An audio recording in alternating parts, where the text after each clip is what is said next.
At a time when the world is facing growing political and economic uncertainty, the question of stability has never been more crucial.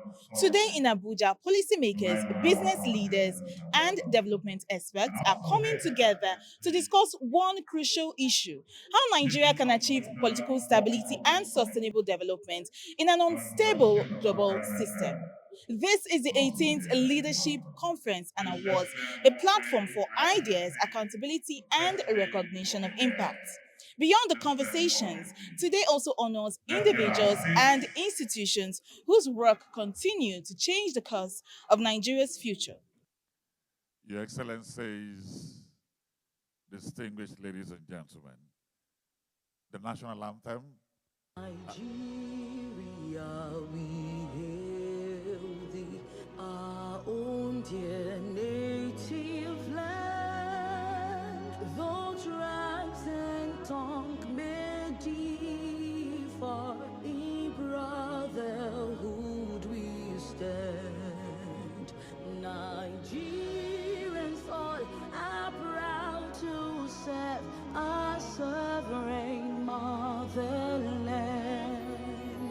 Our flag shall be a symbol that truth and justice reign. In peace, oh, back to honor it, and this we count as gain. To hand unto our children a banner without stain. O God of all creation, grant these our one request.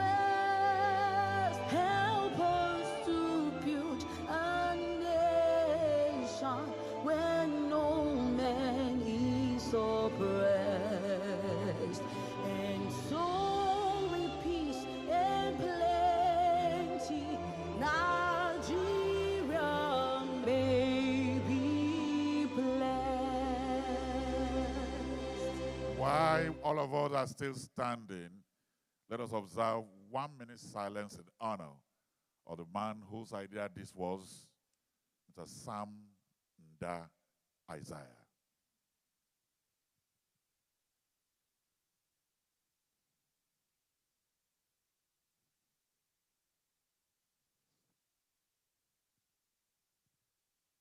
May his creative, excellent soul continue to rest in God's bosom. Thank you very much. Let's be seated.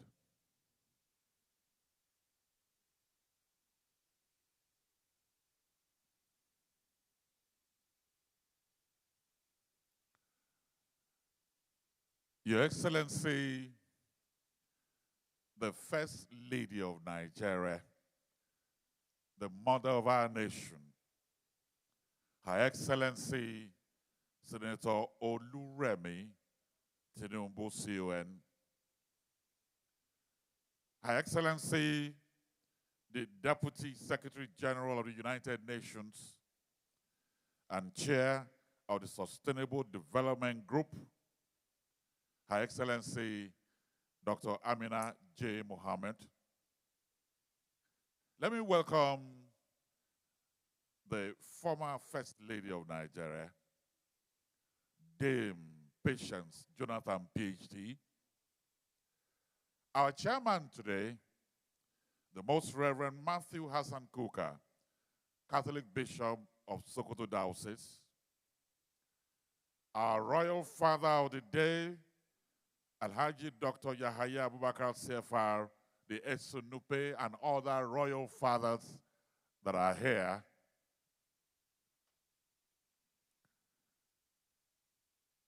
Let me welcome the Deputy Speaker of the House of Representatives, Right Honorable Benjamin Kalu. I'd like to welcome all the governors that are here. The head of service of the Federation, Didi Esther Wilson Jack, is also here with us. I welcome you. The former Secretary to the Government of the Federation, Mr. Boss Mustafa is also here. The chairman of the leadership group, Mrs. Zainab Ndazaya, and the management staff of the group, all the awardees here today, invited guests, ladies and gentlemen. Your Excellencies, it is with great honor and profound privilege that I welcome all of you to the Leadership Newspaper's 18th Annual Conference and Awards. Today is not just another gathering. Today is a meeting of influence, responsibility, and national purpose. For 18 years, for 18 remarkable years, Leadership Newspapers has remained more than a chronicler of events. It has been the conscience of the nation, a platform whose ideas meet action, where leadership is not merely reported, but interrogated, celebrated, and inspired. This annual conference and awards ceremony stands as one of Nigeria's most credible platforms for strategic national conversations, policy-shaping dialogue, and the recognition of individuals and institutions whose action redefine excellence and service. The theme of today's conference challenges us to think beyond the headlines, to ask difficult questions, confront realities, and propose workable solutions for Nigeria's present and the future. Therefore, my honor and pleasure to welcome all of you to this event. But to formally welcome all of us is a woman that has kept the flame aglow, the fire burning. It's been 5 years since the creator and the founder of the Leadership Newspapers went away, but the event gets bigger and better. Please join me as I welcome the chairman of Leadership Newspapers, Mrs. Zainab Ndazaya.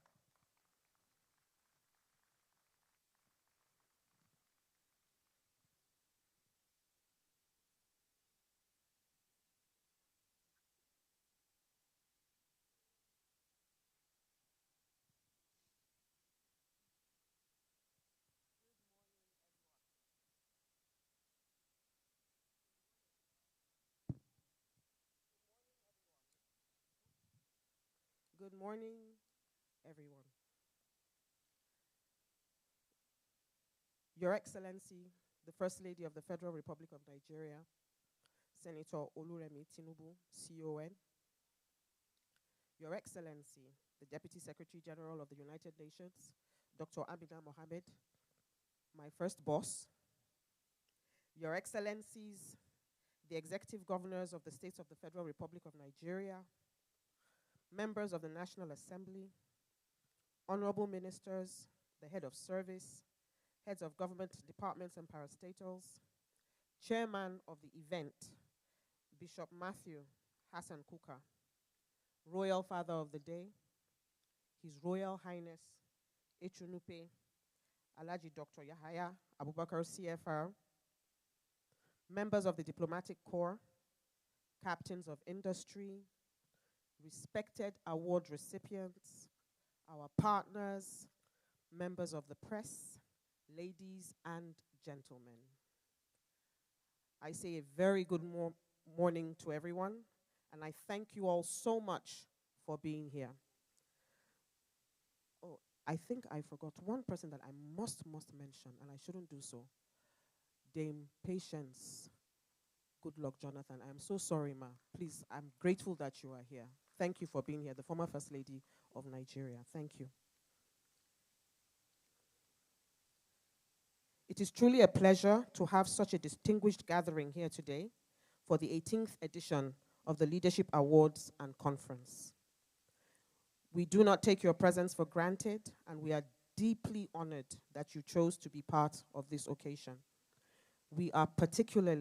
I am particularly grateful to Her Excellency, the First Lady of the Federal Republic of Nigeria, for graciously, so graciously, honoring us with her presence.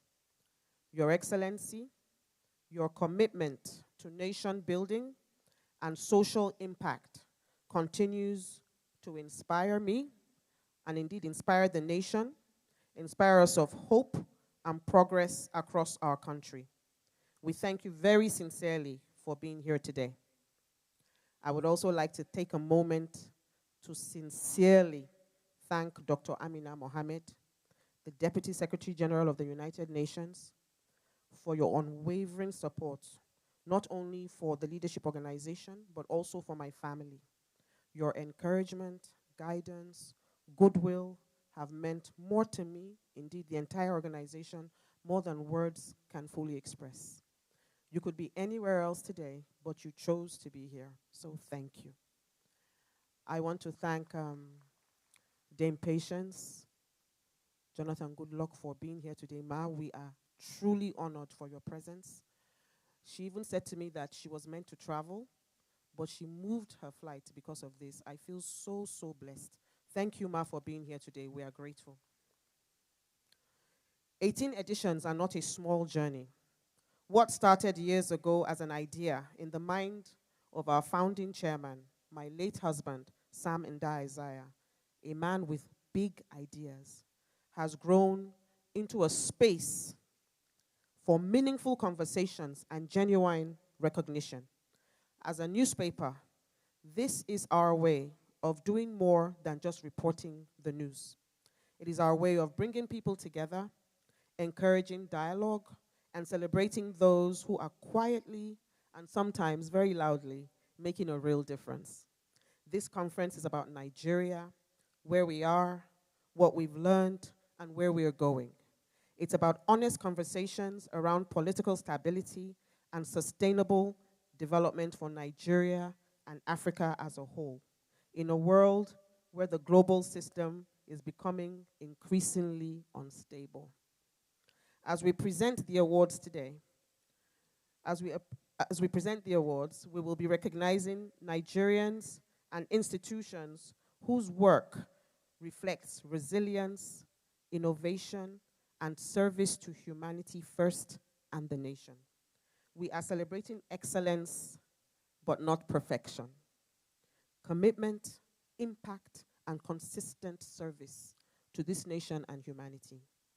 As Nigerians, we know that progress doesn't come easy, but we also see the strength of collaboration when government, the private sector, ordinary people like you and I, and civil society come together with a shared sense of purpose.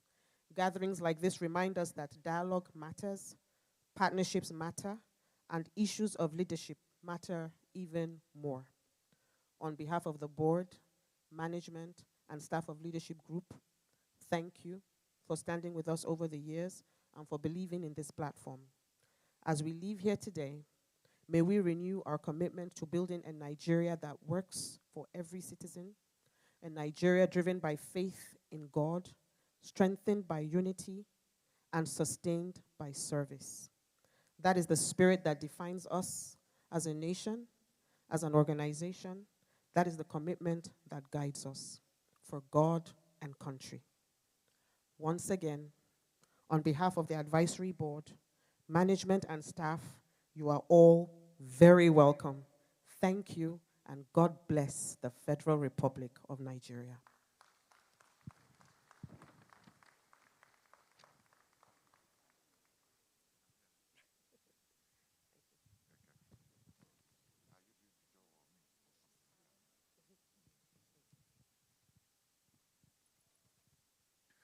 Can we appreciate her with a round of applause? She is the perfect definition of a strong woman who kept the flame aglow.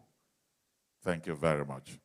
I'd like to welcome here, I didn't know when he came and sat down, His Excellency, the Governor of Kaduna State, humble man, dedicated to the service of the people. His Excellency Uba Sani, I welcome you. Thank you very much. And also here, let me appreciate the presence of His Excellency the Governor of Delta State, who's represented here by his deputy, Sir Monday Onyeme, PhD. I welcome you. Let me welcome the Executive Vice Chair and CEO of the Federal Competition and Consumer Protection Commission, Olatunji Bello. He's here with us. And the Managing Director of the Federal Mortgage Bank, Shehu Usman Osidi, is also here with us. I welcome all of you. Your Excellencies, distinguished ladies and gentlemen,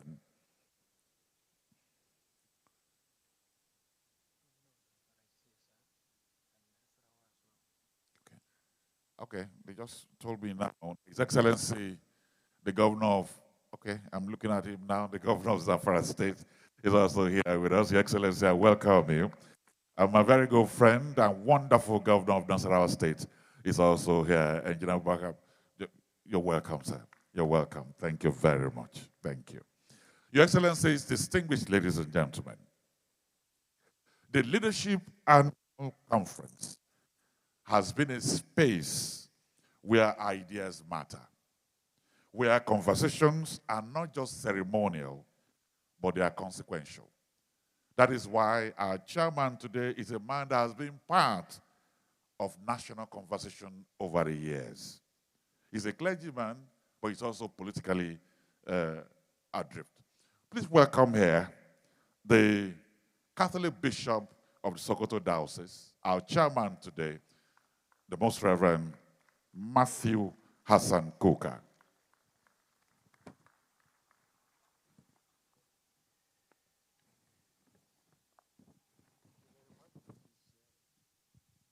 Thank you very much. This is a very friendly podium. Can accommodate people like us who need to stand on existing protocols. Let me, again, as chairman, I don't know whether there's any other person I should address, because everybody will address the chairman. But let me welcome Her Excellency, the First Lady of Nigeria, Your Excellencies, the governors, our members of the National Assembly, Her Excellency, Dr. Amina Mohammed, traditional rulers, and other distinguished members of the audience.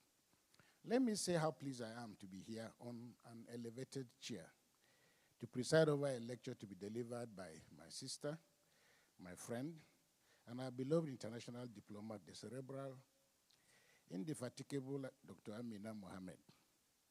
I feel like a black man and a revised version of Antonio Guterres, the UN Secretary General, because the United Nations is here in this hall. On December 11, 2015, I had the singular honor of being invited by the Dan Anyam Osigwe family to chair a lecture that was to be delivered by President Muhammadu Buhari, who had just been sworn in then as president. And I remember saying to the president, I said, Mr. President, since I have the honor of being the chairman of this event, I am the president until this event is over, because you will only speak when the chairman says you can speak. I'm here on a mission of redemption, and I mean personal redemption because of what I owe my good friend's wife, Zainab, a woman of exceptional courage.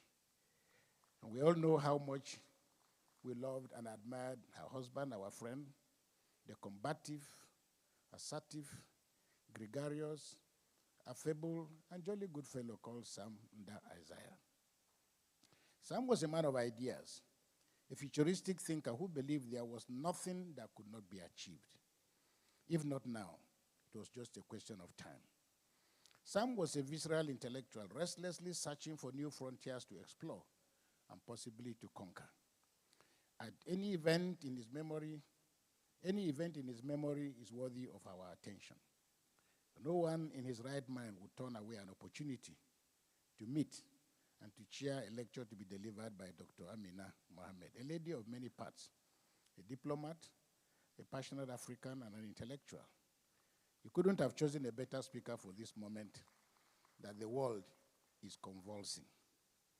Dr. Amina is famous for many things, and my first personal encounter with her was when I visited her Abuja office when she was then Senior Special Assistant to President Obasanjo, pioneering the Millennium Development Goals project. This is not the place for me to speak about her because the Master of Ceremonies will do that. But for now, let me just say how jealously glad I am to be here and to catch up with you. And I use the word jealously because it is not good English. But I'm jealous because I've tried to get Dr. Amina Mohammed to come to Nigeria on a personal invitation. I didn't succeed. So I envy both Azu and Zainab. Now I know that since they worked together, it was easy for her to bring her all the way from New York. Thank you for the honor done to our nation.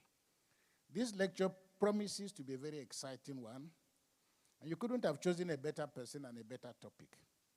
The lecture is titled Political Stability and Sustainable Development in Africa in an Increasingly Unstable Global System, a roadmap for Africa. The title of this lecture is exciting, but it also offers us great opportunity for further intellectual reflections. And here I pose a philosophical question, which we must ask. Does political stability produce sustainable development, or does sustainable development produce political stability? While wrestling with this, we also have the sub-theme on an unstable international global system. This means that we could stretch the argument further and continue this debate by trying to answer the question, to what extent does an unstable international global system threaten or accentuate political stability and sustainable development? Over 200 years ago, a man called Charles Dickens wrote a famous book called A Tale of Two Cities. And what he said then is true as it was then as it is today, meaning that in the real world, the more things change, the more they remain the same.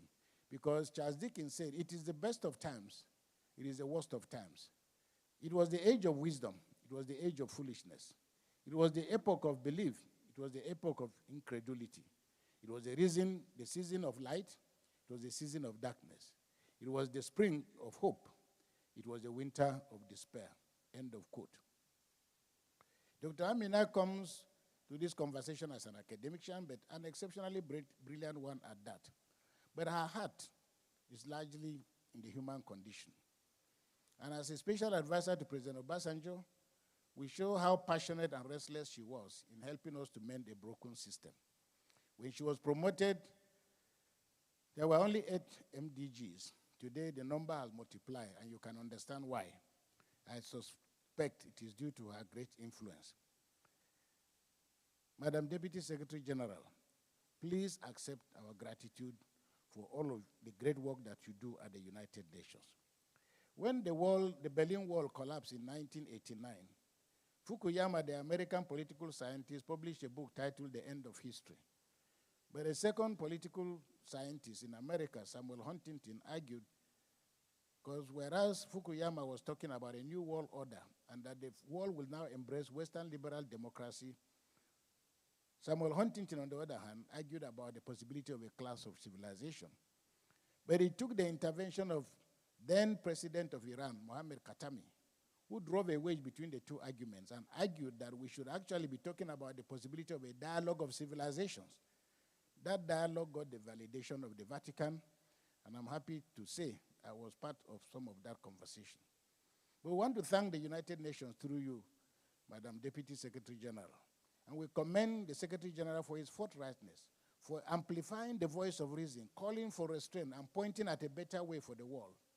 The tragic massacre that unfolded in Gaza in the last 2 years will remain a major dark spot in the history of this world, of the century. These are difficult times for the world, but I encourage you to stand firm in keeping with the spirit of the times, the spirit that led to the founding of the United Nations in 1945, the spirit that after the Second World War taught the world about the dignity of the human person by giving us the United Nations Human Rights Declaration. Finally, the African Union is going to be meeting in Addis Ababa in their imposing Chinese-funded structure. We do not know what they will discuss. However, we know that while the superpowers are renewing their Berlin-like conference in the major cities of the world to fund and consolidate their domination of the world, With no seat at the table, Africa is again the main menu on the table. While Africa is unraveling, consumed by the return of suicidal internal wars, the world is now defined by those who will fund or become junior partners in what Trump has referred to as the struggle to make America great again. We are not at the table, but the boys in Washington are discussing the critical minerals as a subject. And at the meeting, one of the major thinkers in America stated that America's greatest task now is how to deal with the issues of critical minerals. And they said, while stating their willingness to create partnerships, the administration is admitted, and I quote, critical minerals are the elements of building blocks of everything that we as a country need in the manufacturing sector and to reindustrialize our country.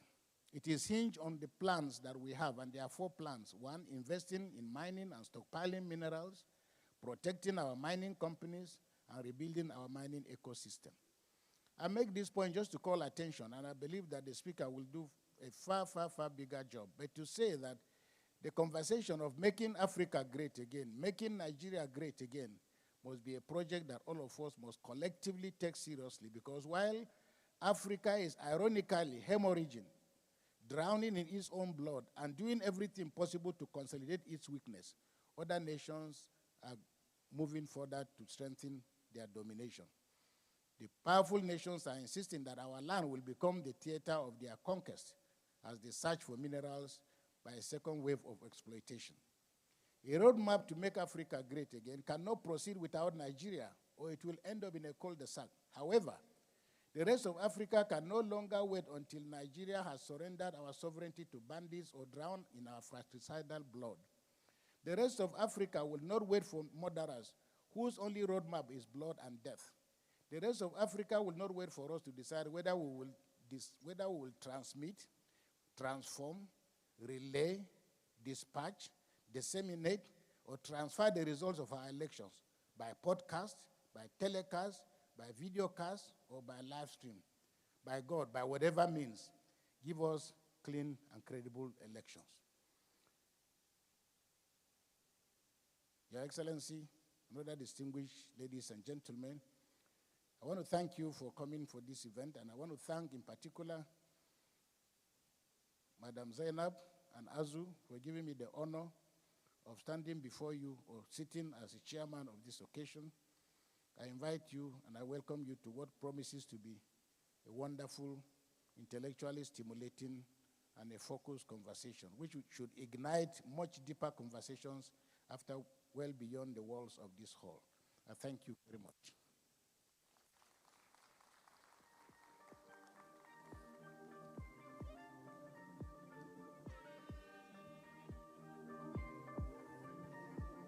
Thank you very much. We appreciate our chairman as he steps down. Can we put our hands together for him, ladies and gentlemen? Thank you very much. I want to appreciate the presence here of Dr. Abdullahi Usman Bello, Chairman, Code of Conduct Bureau. Thank you very much.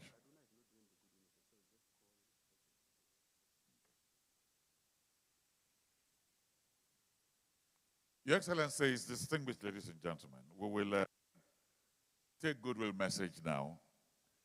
And this will be coming from a woman that's not just our former First Lady, but she's also a public servant. She imparts knowledge.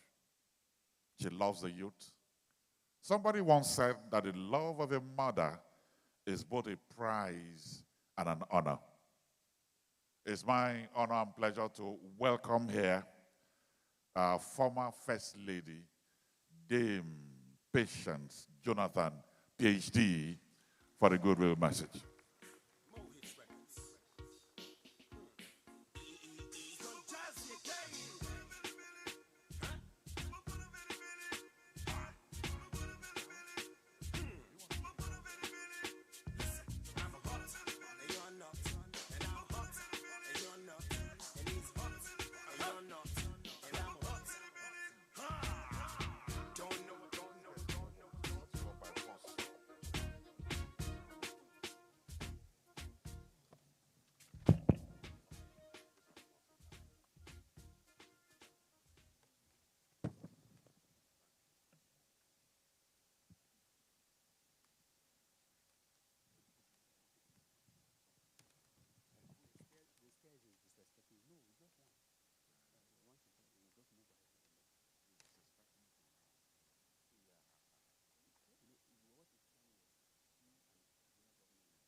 Excellency,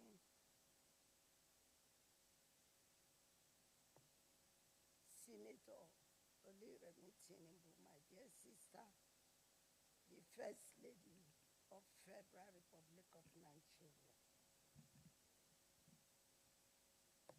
Dr. Amina Sambu, Dr. Amina Mohammed, Deputy Secretary General, United Nations, thank you for coming. Permit me to recognize the governors here present, distinguished senators that are here with us, members of House of Representatives, especially the Deputy Speaker that is here with us.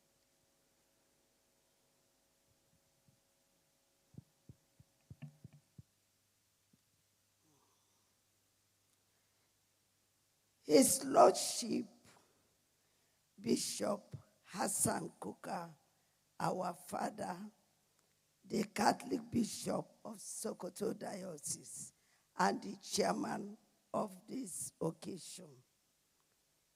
Ministers that are here present, especially I can see the Minister of Women Affairs. Thank you for coming. The chairman, leadership group, Mrs. Zainab Inda Azaya. Thank you so much for inviting all of us here today. His Royal Highness, Alhaji Dr. Yahya Abubakar, Royal Father of the Day, and all other royal fathers that are here with us. Wife of the Chief of Staff that is also here with us. Thank you for coming. Permit me to recognize the awardees that are here, traditional rulers that are here, distinguished ladies and gentlemen, and the awardees, you are not left out. Gentlemen of the press, thank you for covering this wonderful occasion. I am truly delighted to be part of this 18th Leadership Conference and awards to the leadership group. In this hall today are the architects of our nation's progress. So I bring you all my warmest greetings.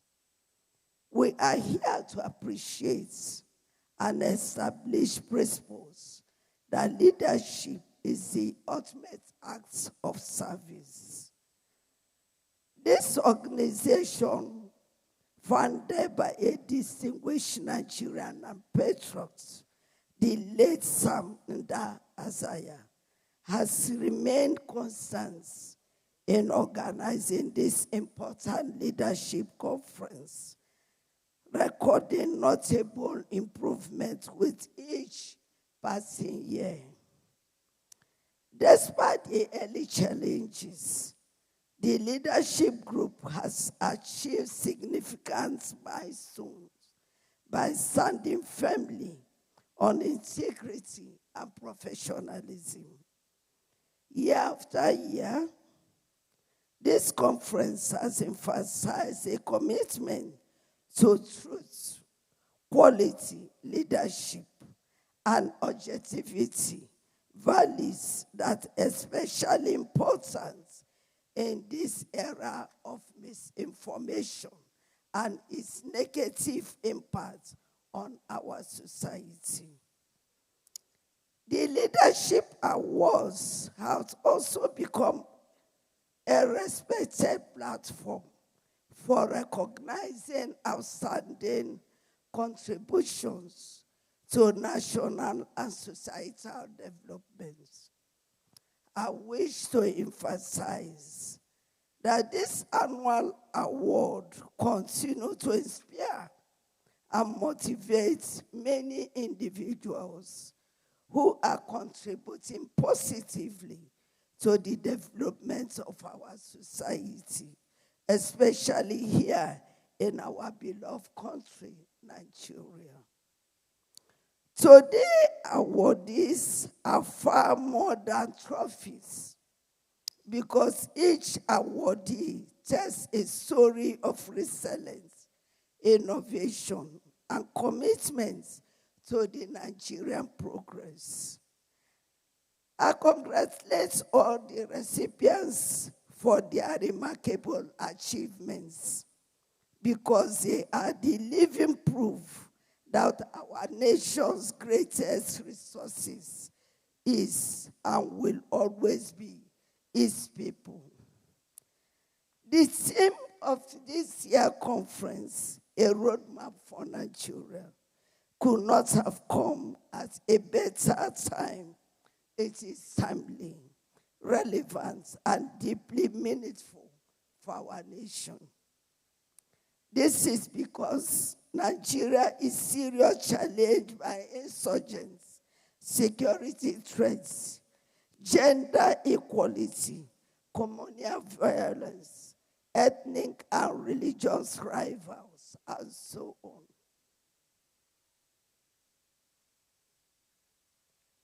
I strongly believed that the steady growth of this organization is a result of its courage in addressing national issues and its commitment to standing for what is right. You have shown maturity and have earned the trust of the Nigerian people. I therefore encourage you to keep up the good work. Congratulations, the leadership group, on these remarkable achievements, and commend your innovative efforts aimed at building a better society. I salute the management and staff of the leadership group for a job well done. I sincerely wish us all a very successful and fruitful conference. Thank you, and may God bless us all.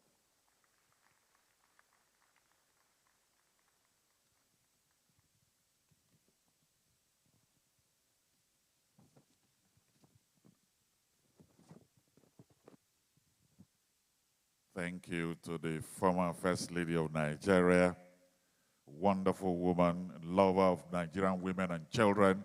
Let's put our hands together for our ladies and gentlemen. Thank you, Your Excellency. And while she was speaking, the Senate President, His Excellency Godswill Obot-Akpabio, represented here by the Distinguished Senator Mohammed Tahir Monguno, also walked in. And I'd like to welcome His Excellency, the Governor of Imo State, His Excellency Senator Hope Uzodimma, and his lovely wife. And they are here today. I welcome you, Distinguished Senator Hope Uzodimma. Thank you very much. Your Excellencies, distinguished ladies and gentlemen, we are deeply honored here today to welcome Her Excellency Amina J. Mohammed, GCON, Deputy Secretary General of the United Nations and one of the world's foremost champions of sustainable development, a driving force behind the Global 2030 Agenda. She has shaped international action on climate resilience, poverty reduction, gender equity, and inclusive growth. From her service as Nigeria's Minister of Environment to mobilizing worldwide partnerships for sustainable development goals, Dr. Mohammed bridges global vision with local impact. Her leadership speaks directly to today's theme, guiding Africa and indeed Nigeria toward political stability anchored in sustainability, and shared prosperity, and just a transition in an uncertain world. She's from here, globally relevant, a wonderful daughter that the entire nation is very proud of. It's therefore my honor and work to welcome here the Secretary General, Deputy Secretary General of the United Nations, Dr. Amina Jane Mohammed, GCON.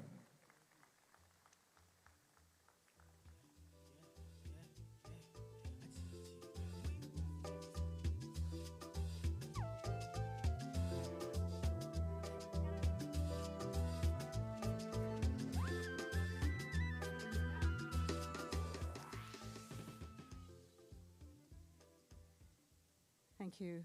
Your Excellency, Senator Oluremi Tinubu, the First Lady of the Federal Republic of Nigeria, Your Excellencies, the Executive Governors, our Royal Father, His Royal Highness Etsunupe, the Chair of the occasion, Bishop Kuka. Actually, we met long before the MDGs in Kaduna.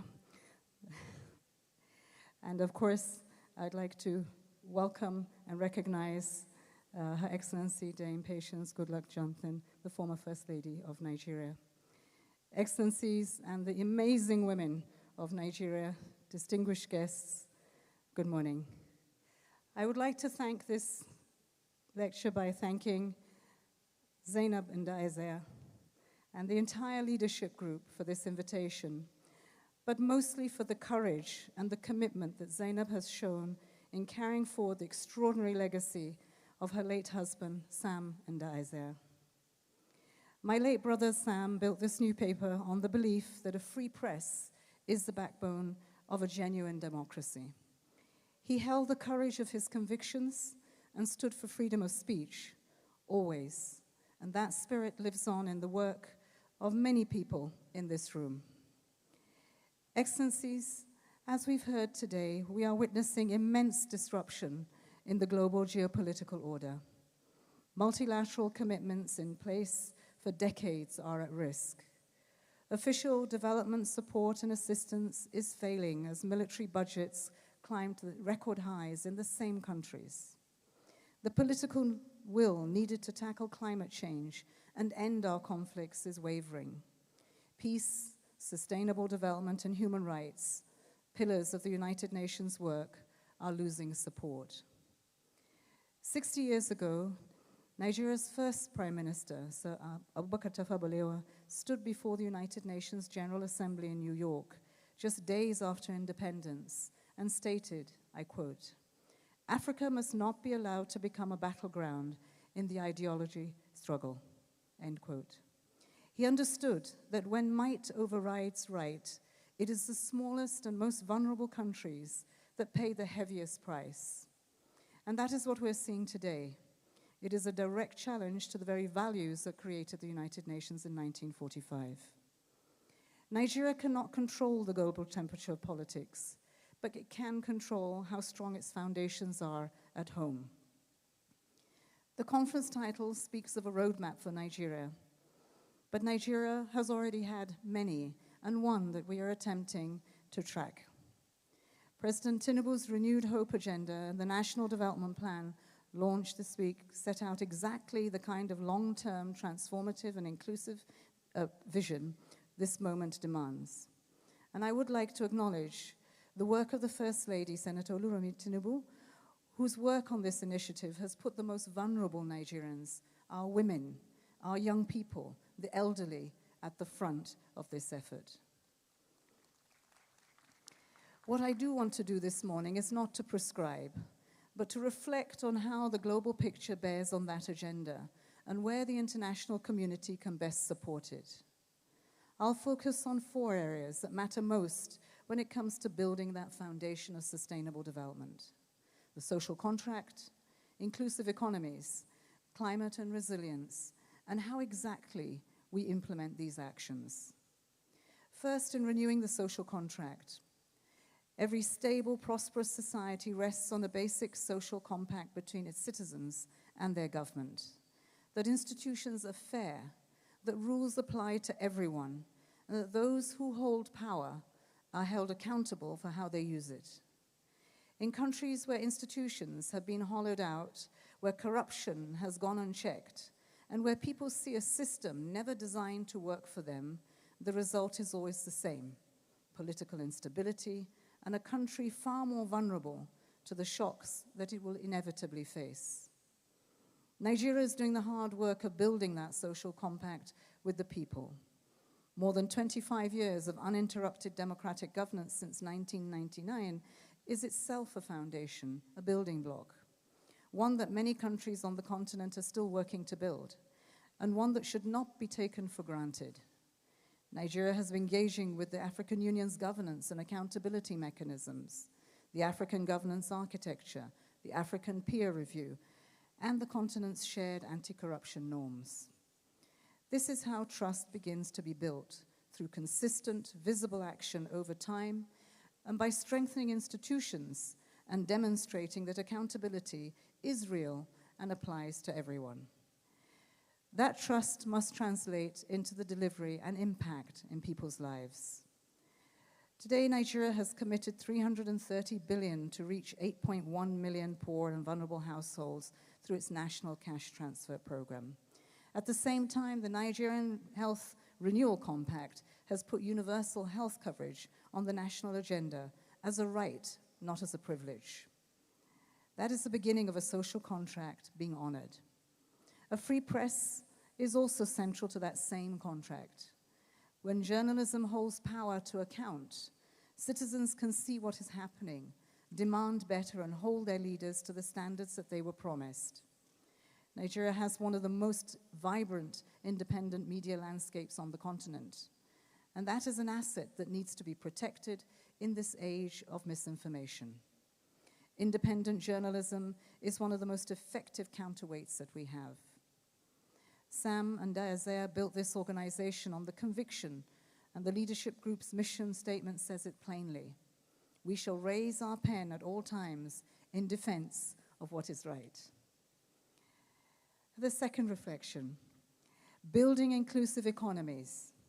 The Sustainable Development Goals and the African Union's Agenda 2063 underscore that growth only truly delivers when it is genuinely inclusive, when it creates jobs, decent jobs, expands opportunity for everyone, and brings along the people who are most often forgotten and left behind. And let's start with women. They are making it into the room, but the economic system is still not rewarding them when they get there. Women are not just undervalued in the workplace, they're locked out of the most foundational form of economic security.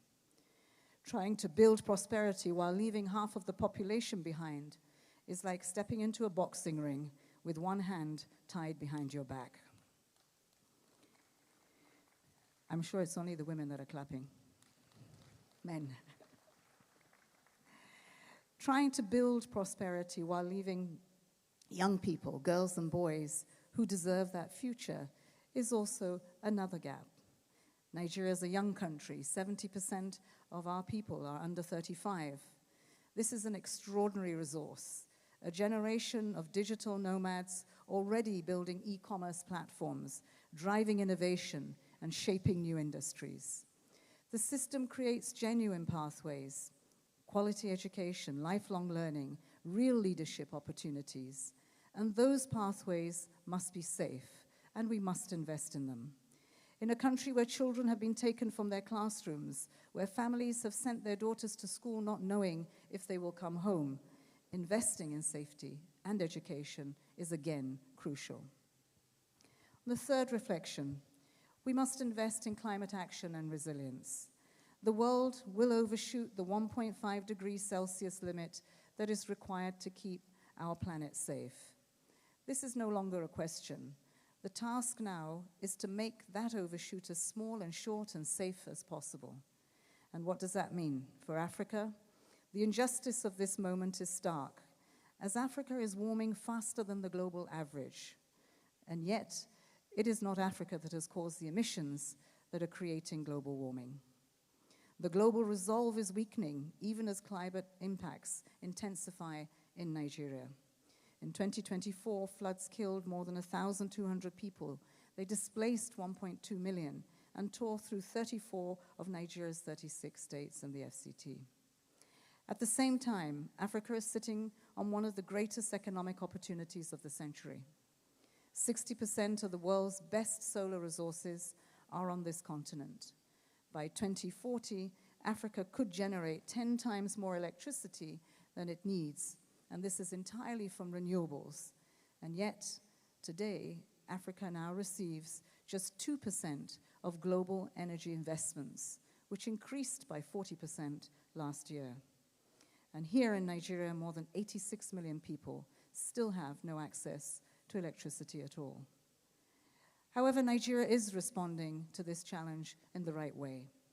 Under President Tinubu's leadership, Nigeria has developed a best-in-class action plan for climate, one that treats climate not as a constraint, but as an engine of growth. And I'd like to commend the country for this. By placing energy access, climate-smart agriculture, clean cooking and water management at the heart of the development agenda, Nigeria is showing what serious climate leadership looks like. Nigeria cannot close the climate action gap alone. Developed countries must triple the financing that we need for adaptation. It must make serious contributions to what we call the Loss and Damage Fund, and it must mobilize $300 billion a year by 2035 for developing countries to succeed. Early warning systems need to reach everyone so that we are prepared, and that communities have the means to prepare for many more climate shocks before they hit. And as Africa drives the global renewals revolution, including through its critical minerals, Africans must be the first and primary beneficiaries of the wealth that they generate. The fourth reflection is how we deliver on this agenda. There are three means of implementation that are critical: the finance, trade, and technology. Let me begin with the macroeconomic picture. The IMF and the World Bank have both upgraded Nigeria's growth forecast to 4.4% this year. Yet headline numbers alone do not tell the whole story. The structural pressures underneath, debt, inflation, have not gone away.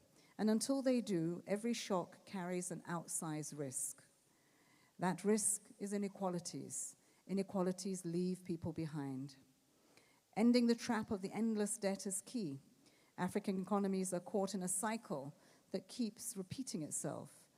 Every shock forces governments to spend more and earn less at the same time.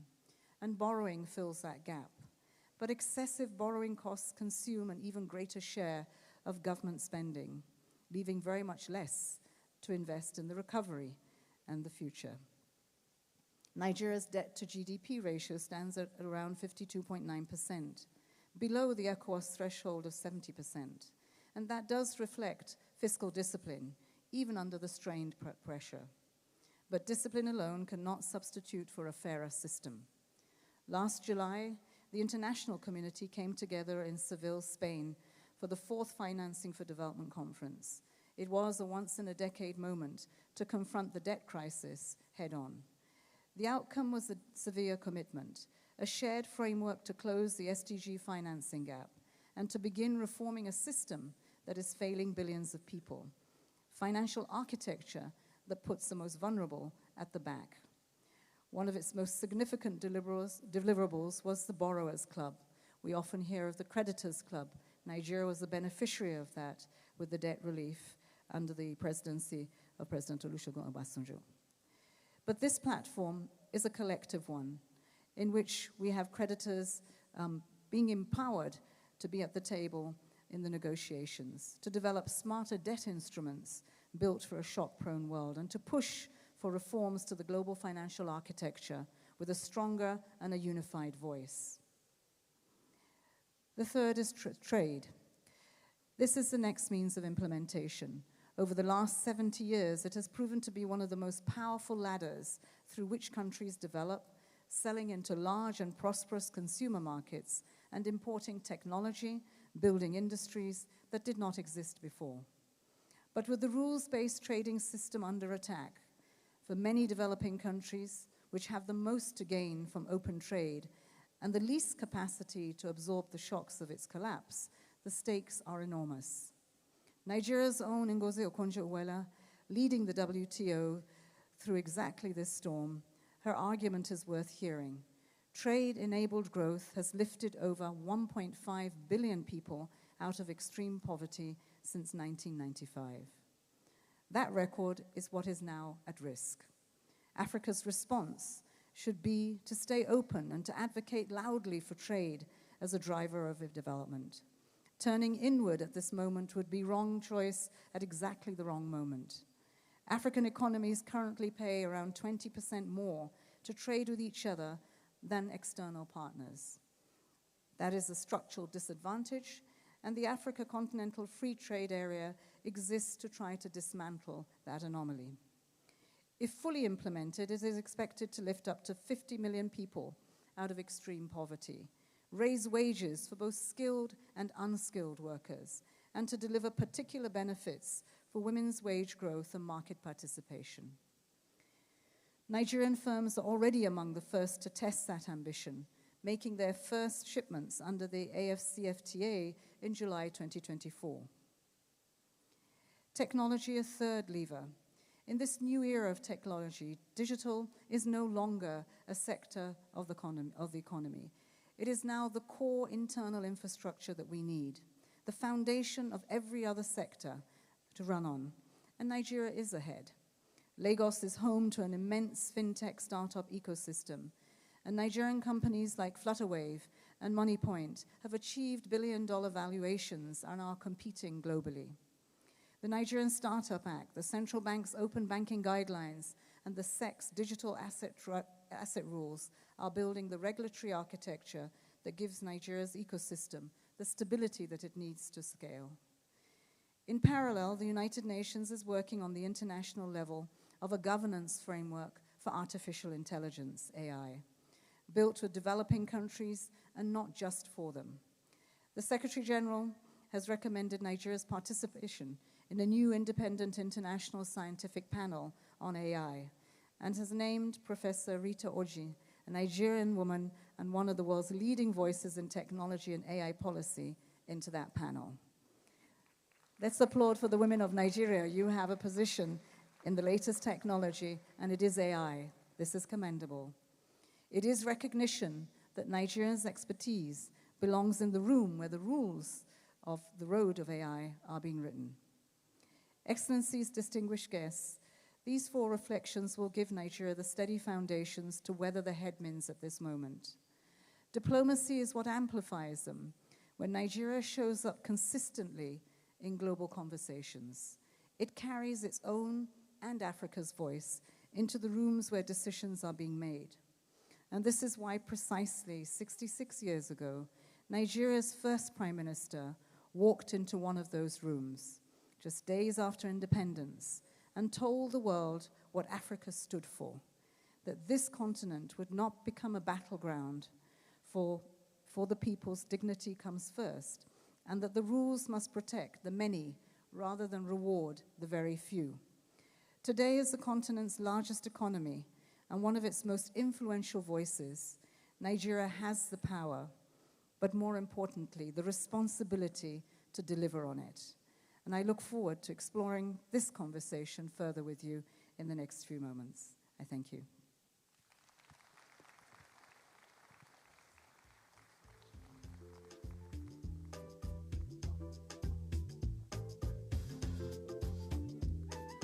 We appreciate the Deputy Secretary General of the United Nations, Dr. Amina J. Mohammed, GCON. We appreciate you. And she'll be led to where they're going to have the fireside chat by the Group Managing Director and Editor-in-Chief, Mr. Azu Shekwena. Please, and that'll be a 25-minute fireside chat. After that, Eric Gugwa, get ready to do your performance.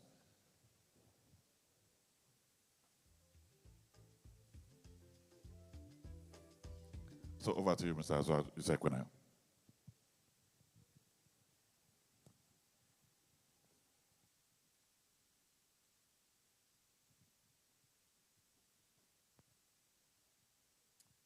Your Your Excellencies, distinguished ladies and gentlemen, welcome to yet another segment of our event today.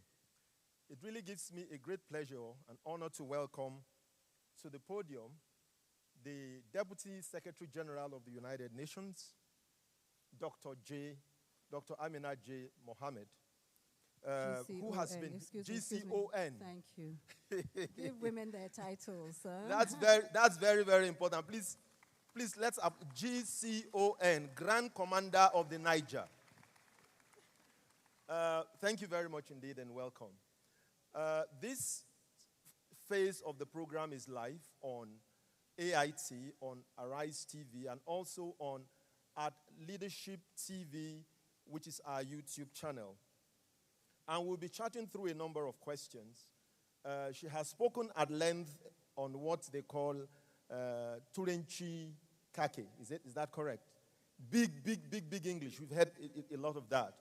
But we want to try and see how we break that down in this segment of the conversation so that we can all connect and relate to it. So once again, it's my pleasure, Your Excellencies, distinguished ladies and gentlemen, and our viewers to welcome you to this fireside chat. So my first question has to do with what is called the global dangerous nostalgia and unilateral tendencies, and about how African countries can, medium-power African countries can cooperate to, if you like, reduce interference and promote political stability. So what it really means, to break it down, is that we see countries today wanting to be what they used to be before, wanting to be how big they used to be before.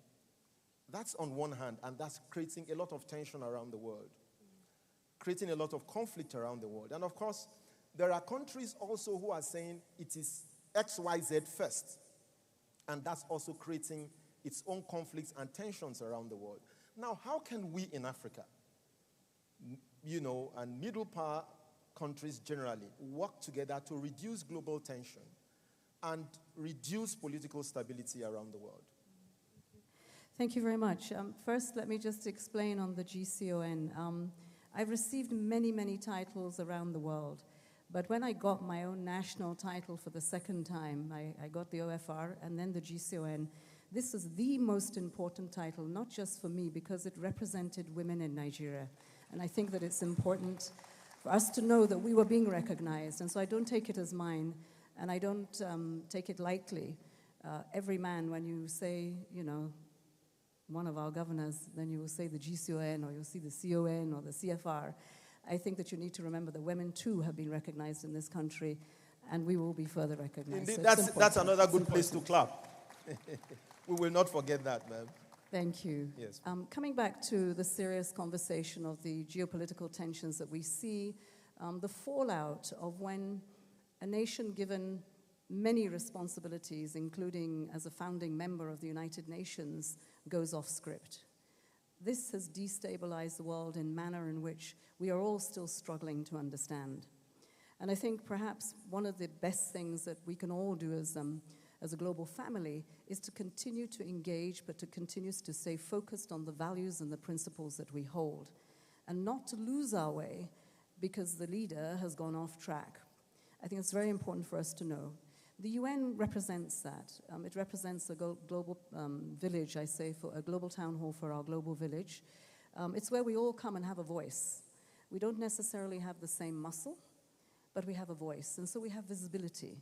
And with that visibility and with that voice, we must continue to talk to what matters for the poorest and the most vulnerable member of our family. Having said that, you asked, what does Africa do? Yeah. I think Africa's unity has to be the most important place to start. The African Union exists. It may be a vehicle that is slightly broken or, not the best it should be. We need to fix it. It's our vehicle. We can't say that, other platforms are better for us than our own. So really it starts at home. Unity within Nigeria. In fact, let's go even further. Unity within a local government, within a state government, within the country Nigeria, within the sub-region ECOWAS, and within Africa as a continent. With that unity, we have a powerful voice in some of the platforms that we exist on, but which our voice today is weak and fragmented. It includes the African Union, but it also includes the EU. It also includes the United Nations. And so start at home. When we get to those platforms, what is the position of Africa? And often the position of Africa is determined by others. It's determined by narratives that are framed by others. And now is the time in which we can start with, let's say, the latest crisis and challenge that we have is critical minerals. People determining how that transaction will happen in Africa. And sadly, African countries who are not able to stand up to that challenge because the unity of the African Union on this issue is not yet there. And so this I think, is important. We have the tools, we have the mechanisms, the platforms. Let's start at home. Let's build our strength from the inside out. You raise a very important point, Dr. Mohammed, regarding how Africans ought to use the voice that they have and come together. But again, if you look at the sub-region, I'm now talking about ECOWAS. ECOWAS in the last 1 or 2 years has faced some of the severest challenges ever in terms of the emergence of the AES states. Now, how can we navigate as a continent, as a sub-region especially, given the huge market that exists? How can we navigate that problem and still achieve some of the things that you have spoken about? I think Bishop Kuka asked which way to ask the question, whether the stability came before what we invest in terms of sustainable development. I think now we're at a stage where we have to address both. Conflict is real in the lives of millions of people across Africa, and we have to deal with that head on. But at the same time, if we want sustainable peace, then we have to invest in people, we have to invest in the environment. And so it has to happen in parallel. You cannot wait until a conflict finishes before you begin to address the root causes. We also have to understand that in Africa, the conflicts that we face, the instability that we face, are also, there are also externalities. That means that there are external forces that exacerbate those situations. We expect from the United Nations that when it puts a peace mission into the continent, that it is there to actually to deepen the peace, to look at the root causes, and to address social justice, to address governance. Unfortunately, there is no peace to keep. And so therefore, we have to look to what are then I would say, the peace-enforcing elements that need to be in place for that to happen. We have it in ECOWAS. It's not yet stood up. We've had a resolution in the United Nations which asks that we stand up forces that can deal with the conflict on the continent, but it does not have the support of resources. And I say these are failing because we, again, haven't got a united voice. In ECOWAS, it's not a united voice. Today, there is a lot more effort that has been made to try to bring back the community. It is doing parallel investments, so it's not leaving the economy alone while it tries to address the conflict. But in trying to do so, there is an international ask that we have from Africa, and that must be listened to. It must be listened to in a way that we have a position that will deepen democracy, that will increase the investments that come to Africa to build its future. Right. That cannot be done fresh air. That you allow resources to flow into investments in any other country, they would get those investments at a reasonable cost. Today, that doesn't happen for Africa. Risk factors are put in that are perhaps unfair. But it is a challenge. It's a challenge that is both external and internal. I would move now very quickly to a subject that I know is very dear to your heart, and that is sustainability, and especially the youth. Nigeria and Africa is home to the world's youngest youth population, right? So how should Nigeria and Africa harness the extremely great energy of its young people to its advantage? I think it's the narrative that we have for youth. I mean, if youth are not part of co-creating their future, which starts from today, the investments today, then they're just a tick box. Have we consulted the youth? Yes, we consulted the youth. Did we give them a few jobs? Yes, we gave them a few jobs. No, this is not what we should be doing with 70% of our population. Right. You need to give them an education with skills that when they come out of school and universities, that it's connected to a job. In the 60s and 70s, the Ministry of Labor and the Ministry of Education worked together like this. We did not educate for fresh air. We educated to place people in the market, to place people in jobs. So what has changed? We don't do it anymore. Why don't we do it anymore? Well, I think that part of it is that we have grown so fast and that we have neglected our institutions. I mean, we have the head of the civil service here, and I think public sector reform is one of the things that she's addressing, and we want to thank her for that. You can't touch and feel public sector reform in a term of 4 years. And so it's the least place that you go to invest, and yet you put the building blocks up, but there's no mortar, the house will fall. From the local governments to the states to the federal government, if you do not fix these institutions, the house will not stand. And institutions are important, not institutions for institutions' sake, but frame these institutions around systems that would deliver health, that would deliver education, that will deliver the services of water and infrastructure to others, that will allow you an enabling environment to put your businesses in. Today, we're talking about technology, so you must have the backbone for that. And I think that this is what we don't give enough emphasis to. It is a cross-cutting issue that must go from leadership to leadership. Do you think young people are losing their patience? Well, they should be. They should be. I mean, if every one of us in this room that is over 60 remembers what they were thinking when they were 20, we all thought that life should happen yesterday. Correct. We were in a hurry. It was urgent. It was our future. We were excited about it. And then suddenly, you feel today that you have roadblock after roadblock after roadblock. And I think we need to dismantle those. We need to see young people as the engine of that growth, sustainability of a stability that we're looking for. The peace in our country will come from young people. But that must be reinforced by the leadership giving them the chance to do that. Absolutely. And just one reminder, youth, 50% are women. That's a great point. So I land on a final question because this conversation is actually an amplification of your earlier lecture. What's up for you on December 31st when your current tenure comes to an end? I'm coming home. You heard that she's coming home. Look, I did not intend to be away for 10 years. That's, you have ideas of what you would like to do with your life, and I was humbled enough to be serving in the government of late President Muhammadu Buhari as the minister then. Going to the global stage and trying to do the best I can to represent Nigerian women and the Nigerian nation, I think has been one that in years to come we will evaluate. But we still try until 31st of December. I think that leadership outside of the nation that is Nigerian needs to come home. I think the real building of nations is done by its people at home, and that Nigeria needs to be that foundation for the ambitions that Africa has. And that voice needs to be amplified, and we need to come home and we need to support that. I also believe that we are of a certain age that we shouldn't be competing with our young people. What should we do? We should be supporting them. There's a time at which you all know your knees start to give because it becomes difficult to walk down those stairs. You need to move behind them. There is a cycle of life. There is a place for all of us in that cycle of life. And there is a time. I'm sorry, do you think governments across the different levels are doing enough to fulfill what you just mentioned, getting behind young people and getting to harness the I think they're making an effort. Are we there yet? No, we're not. We have a lot more to do, and I think that that's what we should build on. It cannot be lip service. And, this is a big country. When people say to me, oh, Ghana and Nigeria, and I'm thinking, are you for real? Do you know the size of this country?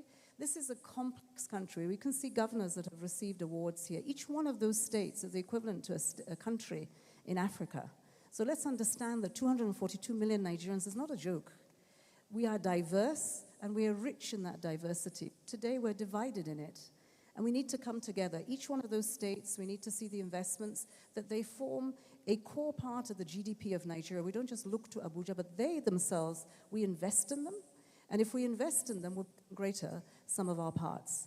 And then it becomes Nigeria. Then it becomes 242 million people. Then it becomes Africa. West Africa is led by what we do. But today, I think we have still a few miles to go, and it's all the more reason why I say to people, come back home. It has to be, I know that the gentleman down the road from New York talks about America first, but it's always been about our vested interest. The problem is we've been so much more generous to others than we have ourselves, and so it's really important that we too start to think about Nigeria, I don't want to say first, but Nigeria at the center of everything that we do. And we should be asking ourselves, as JFK said, you know, what is it that you're doing for Nigeria and not what Nigeria is doing for you. Nigeria will do for you, but it's only when you invest in your countries, only when you invest in your young people, its education systems, its women, that we will be who we need to be. Well, that's a good place to bring this session to an end. Distinguished ladies and gentlemen, Your Excellencies, it's been a great pleasure for me to bring you this segment of the program in which we discussed political stability and sustainability in a volatile global world. Thank you very much, and please enjoy the rest of the program. Thank you so much. Please, let's applaud her as she takes leave of the stage. Thank you very much. Thank you.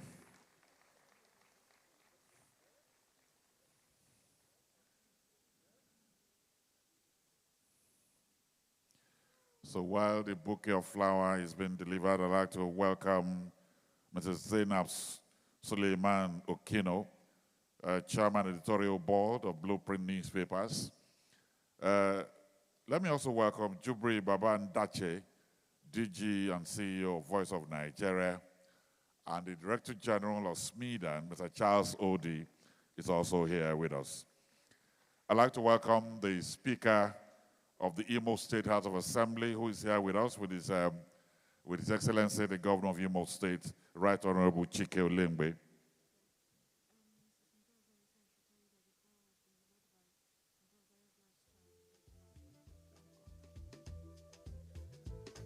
We have heard from the United Nations, in view of the issues that we are discussing here, how those young people think about it. Eric Gugwa is here. He has a few minutes to give us his perspective.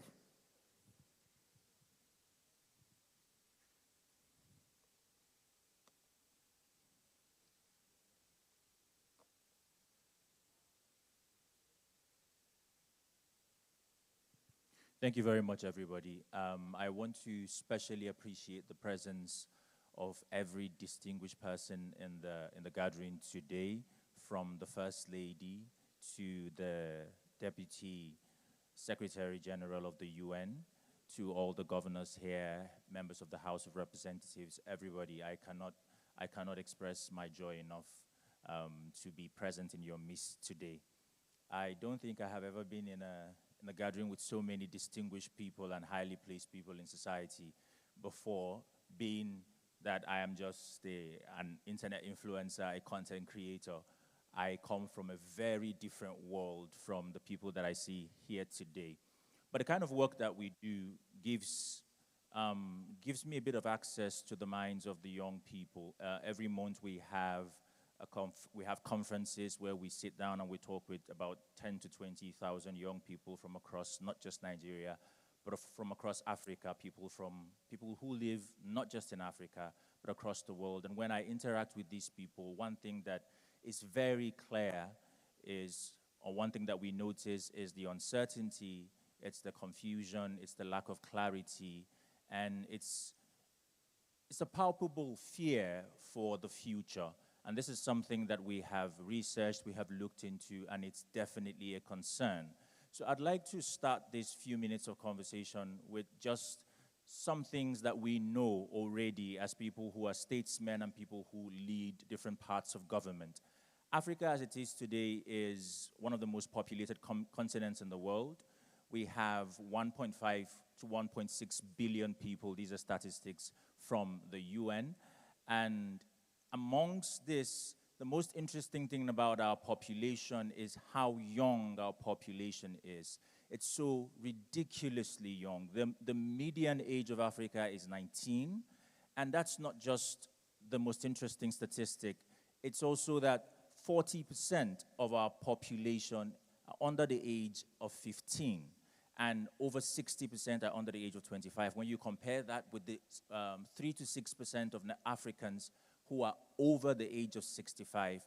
It brings things into context. It brings some clarity on how young the continent really is. And when we listen to conversations around the world about the potential of the African continent with regards to its population, one thing that we notice is everybody's talking about this population with eyes of positivity. Everybody's talking about this population and how young the population is through the lens of how much we can achieve.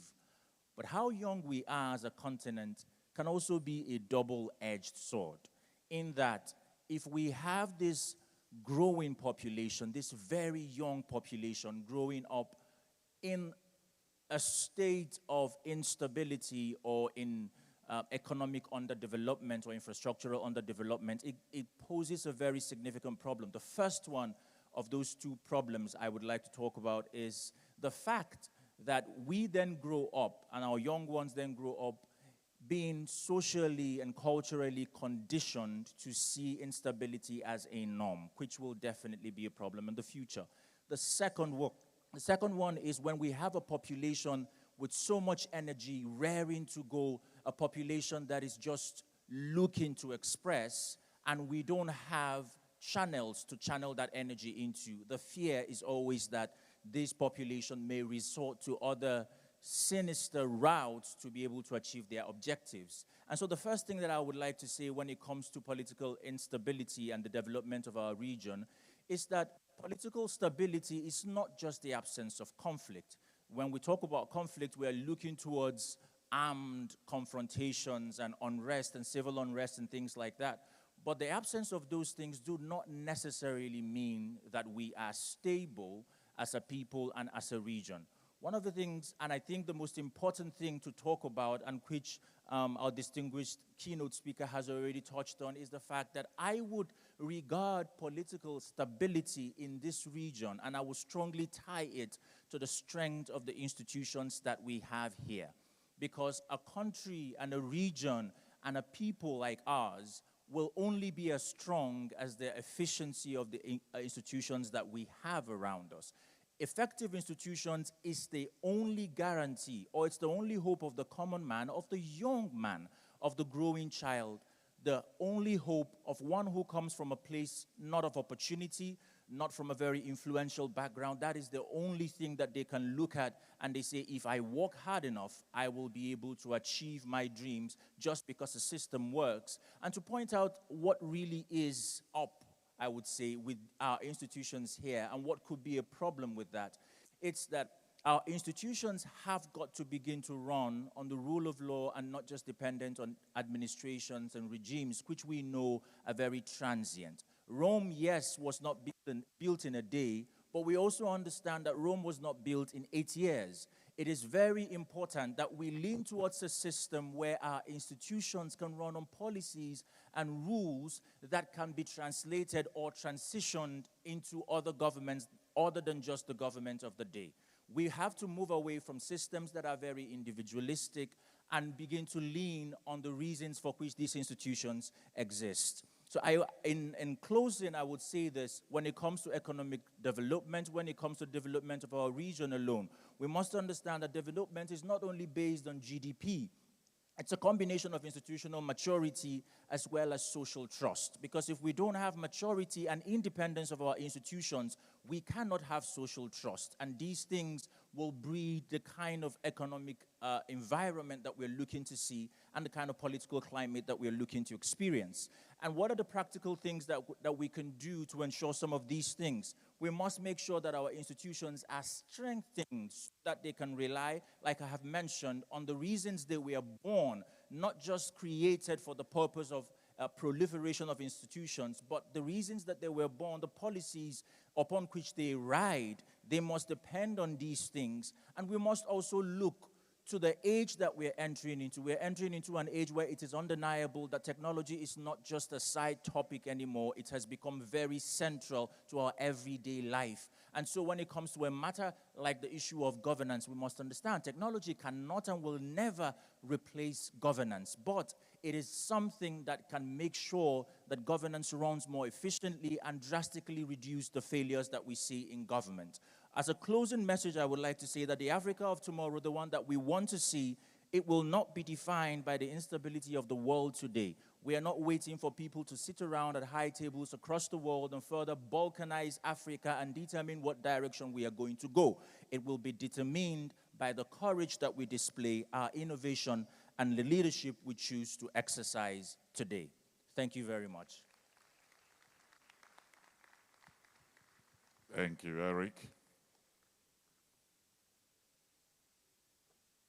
Your Excellencies, distinguished ladies and gentlemen, let me also welcome here Executive Vice Chairman Nasani, that is here with us. The Emir of Kefi is also here. The Isu of Karu is here with us. I welcome all of you. Your Excellencies, distinguished ladies and gentlemen, this is the moment that we're all here for, the award ceremonies, and we have different categories. And we'll be kicking off with the first category this morning, Artist of the Year. And this award will be going to Kanye Chukwu Tagbo Okeke.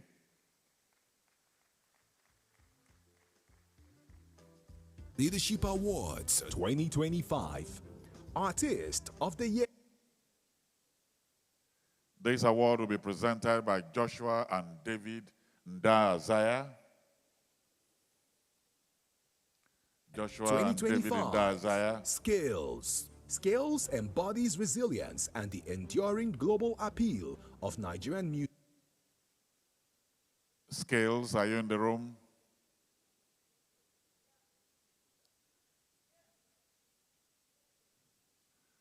Leadership Awards 2025. Artist of the Year. A young man. Kanye Chukwu Take him on Tagbo stage. Take him on stage. Kanye Chukwu Tagbo Okeke's art speaks a universal language of possibility.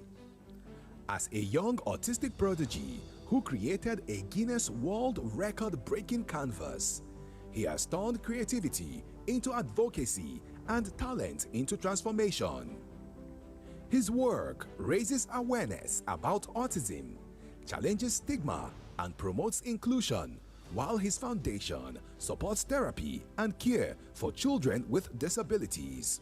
Through color and imagination, he reminds society that ability often lies beyond conventional definitions. For using art as a bridge to understanding, dignity, and inclusion, Kanye Chukwu Tagbo Okeke is honored as Artist of the Year 2025. I remember his painting covered the entire Eagle Square, and he was part of the Guinness Book of Records. An amazing young man taking Nigeria globally, Kanye Chukwu. And standing down here are his parents, Tagbo Okeke, and the lovely mother. Thank you. Thank you very much.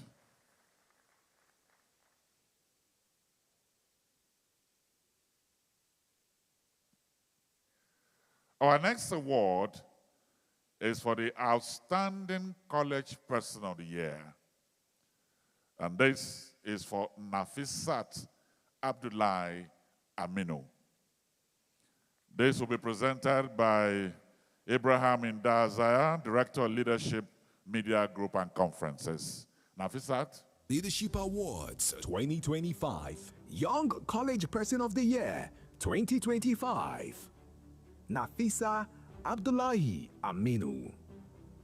Nafisa Abdullahi Aminu's achievement on the global stage is a triumph of intellect, discipline, and determination. Rising from northern Nigeria to become a world champion in English language competition, she has become a symbol of the boundless potential of Nigerian youth.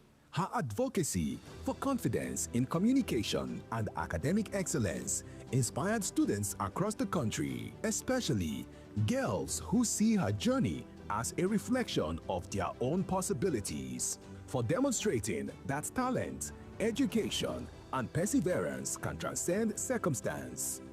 Nafisa Abdullahi Aminu is the Young College Person of the Year 2025. Look at her pretty face. World champion in English. World champion in English language. Congratulations to you, Nafisat.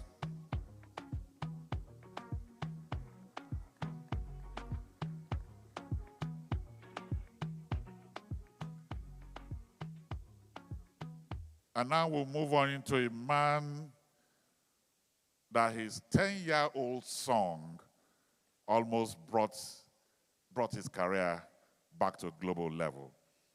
Artist of the Year, Rao John Njeng, known as Scales. Leadership Awards 2025. Artist of the Year 2025. Scales. Scales embodies resilience and the enduring global appeal of Nigerian music. Years after his breakout success, his artistry found renewed international attention, proving that creativity can transcend time and borders. From Kaduna to global stages, his journey reflects persistence, reinvention, and a commitment to craft. His music continues to inspire a new generation while showcasing the global influence of Afrobeats and Nigerian pop culture. For sustaining relevance and elevating Nigeria's musical presence worldwide, Scales is named Artist of the Year 2025. The award will be presented by a Nollywood icon, a proud daughter of Imo State, Rita Dominica Nosike. Shake body. Aha. Oh yeah, move body. Make you ring alarm. Oh yeah, shake body. Them girls just they feel me now, 'cause I get some money, then they feel me Maybe she will now. shake her body as she's coming. Anyhow, I don't get some money, they wanna get down. They want hold me for ransom, 'cause I'm young and I'm rich and I'm handsome. They want know where I come from. I they run since from Lagos to London. All the blessings and love I they see just they make me they shout hallelujah. Eh. I say all the blessings and love I they see just they make me they shout hallelujah. Eh. They hold me for ransom, 'cause I'm young and I'm rich and I'm handsome. They won't hold me for ransom, 'cause I'm young and I'm rich and I'm handsome. Oh yeah, shake body. Oh yeah, move body. Make you ring alarm. Congratulations to you, Scales. Thank you very much. And thank you to you, Rita Dominica Nosike, for doing this for us. Thank you very much. We are moving on to the next category, which is in products and services. Company of the Year is Trade Modernization Project Limited. Award to be presented by Harry Thomas Ode, Member, Advisory Board Leadership Group. Leadership Awards 2025. Company of the Year. Trade Modernization Project, TMP. The Trade Modernization Project has revolutionized Nigeria's trade ecosystem by replacing slow paper-based system with a fully digital integrated customs platform through advanced technologies and public-private collaboration. TMP has improved efficiency, transparency, and compliance in cross-border trade. By aligning with global standards and supporting participation in regional trade frameworks, TMP strengthens Nigeria's competitiveness in the global economy for driving innovation that enhances revenue, transparency, and economic growth. The Trade Modernization Project is honored as Company of the Year 2025. Congratulations to you. Thank you very much. Thank you. Product of the Year, Nestle Pure Life Water. Presenter, Alhaji Abdul Gombe, Member, Advisory Board of Leadership Group. Leadership Awards 2025.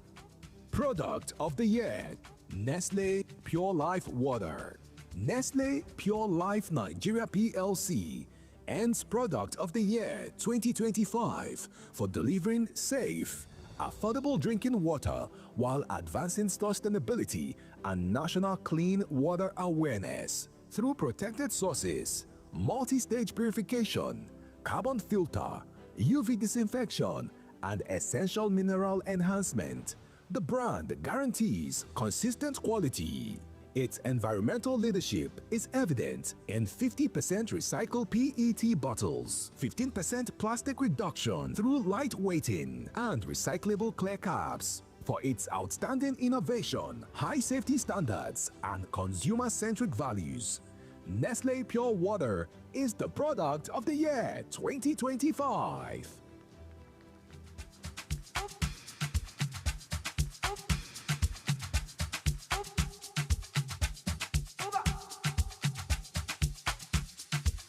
I'll be on the phone, calling you tonight. I wanna make you show me. Congratulations to you, Nestle Pure Life Water. Bank of the Year, ladies and gentlemen, Providus Bank Limited. And this will be presented by Chief Mike Okwere, Vice Chairman, Leadership Group. Leadership Awards 2025.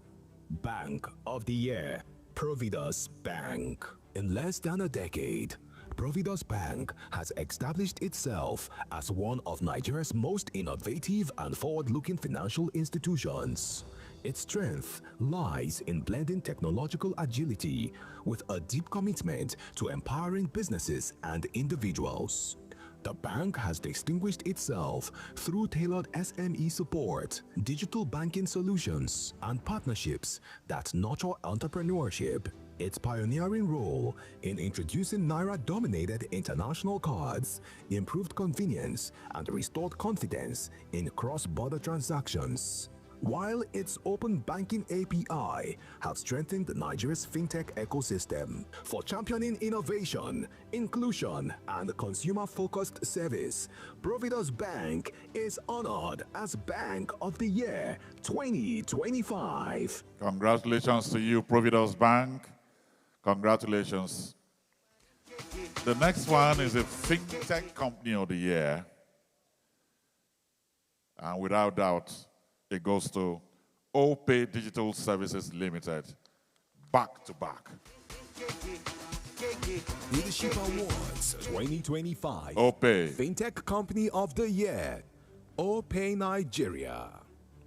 OPay Nigeria has transformed the financial lives of millions by turning mobile phones into gateways of economic participation with a platform built on speed, security, and accessibility. OPay has expanded financial inclusion for individuals and small businesses across the country, serving tens of millions of users and merchants. The company combines cutting-edge security feature with user-friendly design, making digital finance both safe and simple. Its scholarship programs and social impact initiatives further reflects a company that invests not only in transactions, but in people. OPay's journey illustrates how innovation, when aligned with inclusion, can redefine access to opportunity. For reshaping digital finance and broadening financial participation in Nigeria, OPay is named FinTech Company of the Year 2025. Congratulations, OPay. If you know, you know. The Oil and Gas Local Content Champion of the Year is Green Energy International Limited. Green Energy International Limited. And the Leadership presenter Awards is Mrs. Jane 2025. Egerton Oil Idehe. and Gas Local Content Champion of the Year, Green Energy International Limited, GIL. Green Energy International Limited has etched its name in Nigeria's energy history by delivering the country's first wholly indigenous onshore crude export terminal in decades. This landmark project demonstrates that local expertise can execute world-class energy infrastructure. The Otakikbo terminal strengthens Nigeria's oil logistics, unlocks stranded reserves, and reduce reliance on offshore export systems. Beyond infrastructure, GIL integrated project in power generation and LPG production, signaling a broader commitment to energy security and industrial Thank growth. you. The Under visionary leadership, GIL represents the Let's promise appreciate her, of the local Director content General of that NICOMSAT, Nigerians can Mrs. design, Jane Egerton build, Idehe. and operate complex energy Thank you very assets that drive national prosperity. For advancing indigenous capacity and reshaping Nigeria's energy landscape, GIL is honored as Oil and Gas Local Content Champion of the Year 2025.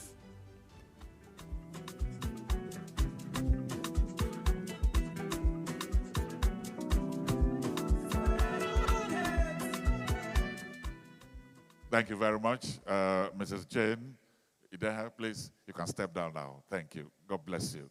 Thank you very much. We're going now to the next category of awards. This one is humanitarian. And the first category here is the Primary Health Care Model of the Year. And the winner is Dr. Seidu Adebayo Bello. This award will be presented by Archbishop Calvin Atunga II. Leadership Awards 2025. Primary Healthcare Model of the Year 2025. Dr. Seidu Adebayo Bello. Dr. Seidu Bello has transformed healthcare outreach into a model of dignity and hope. Through thousands of free reconstructive surgeries for children and adults with facial deformities, he has restored not only health, but confidence and belonging. His mobile outreach missions bring specialized care to undeserved communities, while his training for young doctors ensures sustainability. His work proves that compassion, when paired with expertise, can travel to the margins and change lives. For pioneering a community-based model of transformative healthcare, Dr. Bello is the Primary Healthcare Model of the Year 2025. Dr. Bello, thank you very much for your service, especially at the rural area and the grassroots. We appreciate your work. Thank you very much. Thank you. The award is for the people whose lives have changed. We appreciate you. Thank you very much. The next one is the Social Impact Person of the Year, and it is High Chief Government Uwezide Ekpemupolo, known here all over Nigeria as Tom Polo.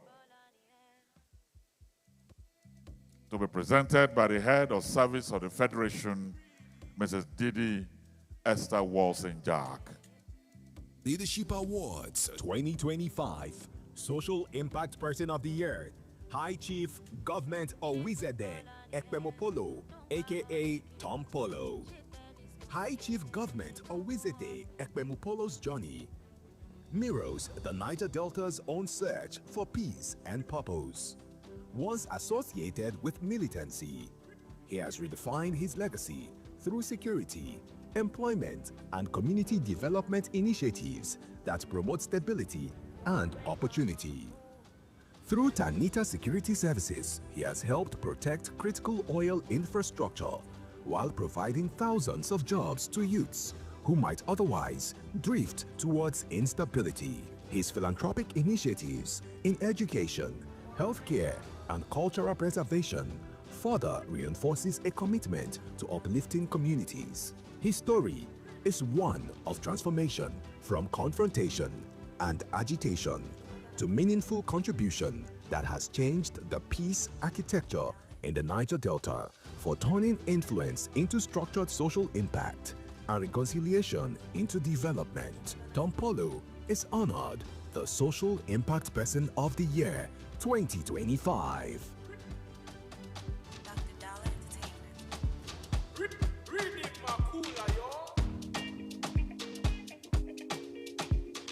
Thank you very much, Head of Service. Thank you. The next category of awards is for CEOs.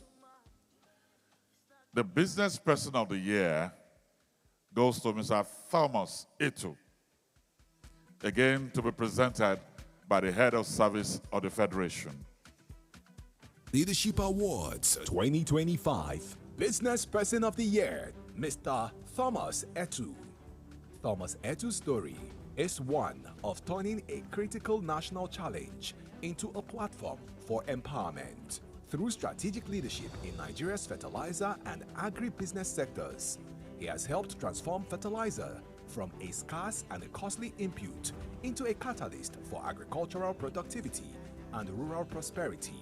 His role in expanding the Presidential Fertilizer Initiative revived building plants across the country, strengthened local capacity, created jobs, and improved access for millions of smallholder farmers. By investing across the agricultural value chain through Makip Nigeria Limited, he has connected farmers with finance, marketers, and cooperatives, fostering inclusive growth that extends far beyond commercial success.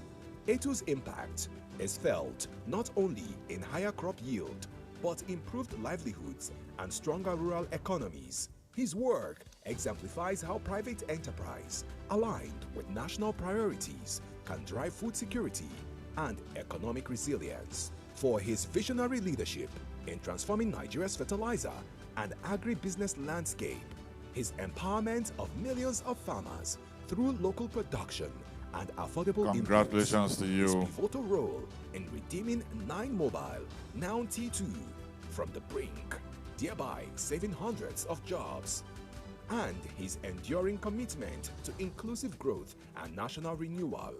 Thomas Akor Etu is the Business Person of the Year 2025.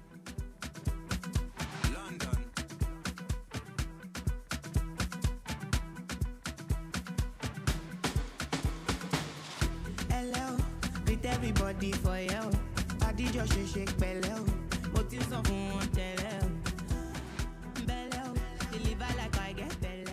We now go to the Banker of the Year. And the winner here is Dr. Tony Okwanachi of the Development Bank, to be presented by the Senior Vice Chairman and Editor-in-Chief of Leadership Group, Mr. Azu Leadership Isekwena. Awards 2025 Banker of the Year, Dr. Tony Okwanachi. Dr. Tony Okwanachi has redefined what development banking can mean for a nation determined to grow inclusively.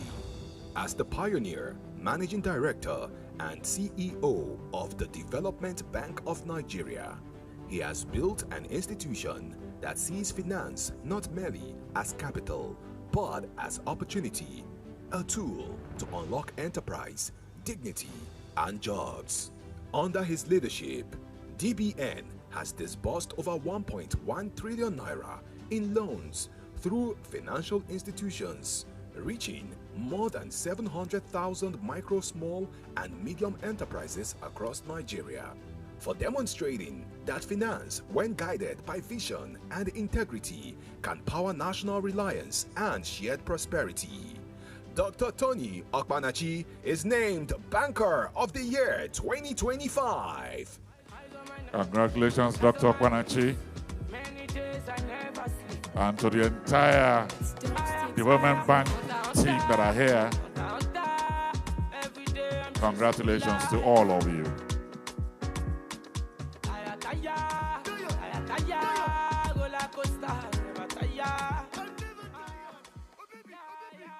Thank you.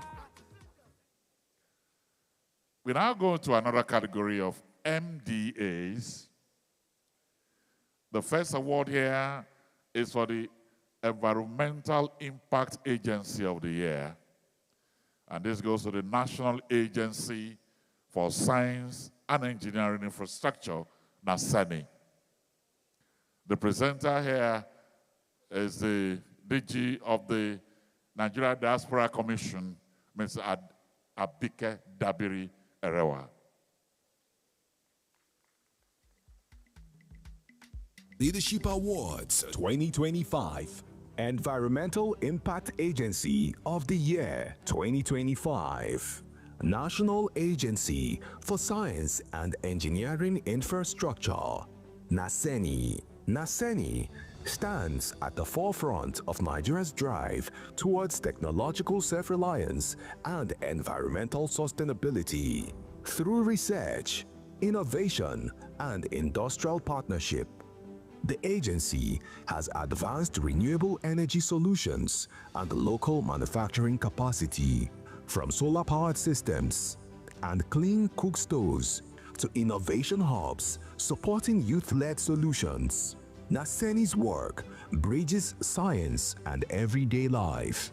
Its effort in commercializing homegrown technology and expanding green energy access are helping communities reduce dependency on fossil fuels while creating jobs and industrial capacity. For pioneering climate-friendly innovation and sustainable industrialization, Naseni is named Environmental Impact Agency of the Year 2025. Congratulations to you, Chairman of Naseni.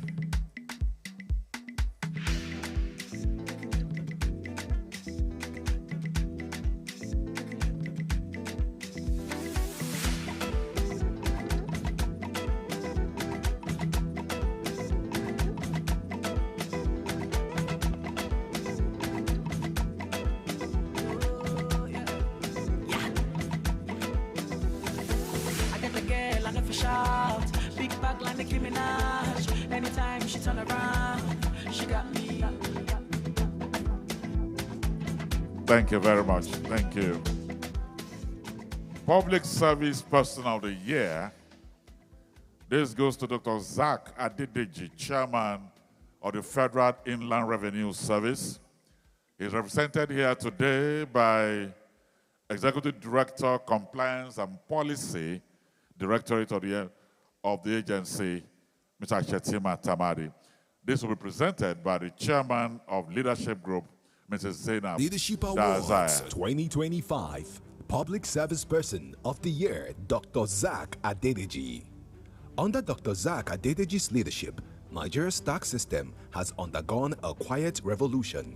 As Executive Chairman of the Nigerian Revenue Service, formerly the Federal Inland Revenue Service, he has driven digital transformation, improved compliance, and strengthened accountability, helping the nation achieve record revenue performance.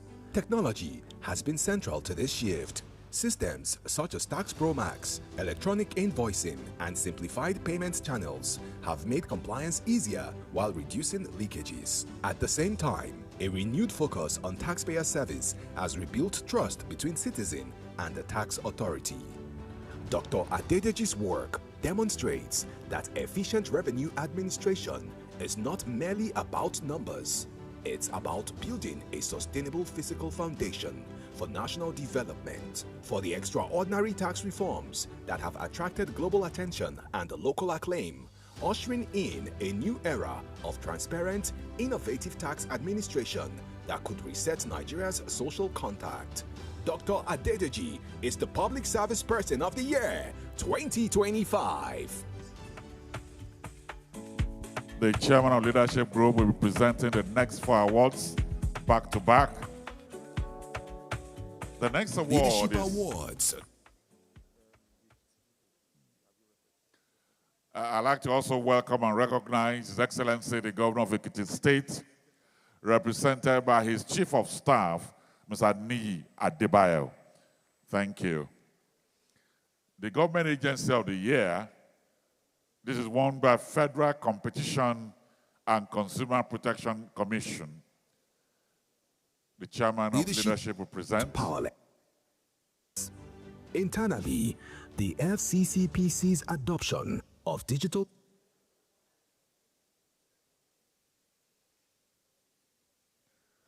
Federal Competition and Consumer Protection Commission.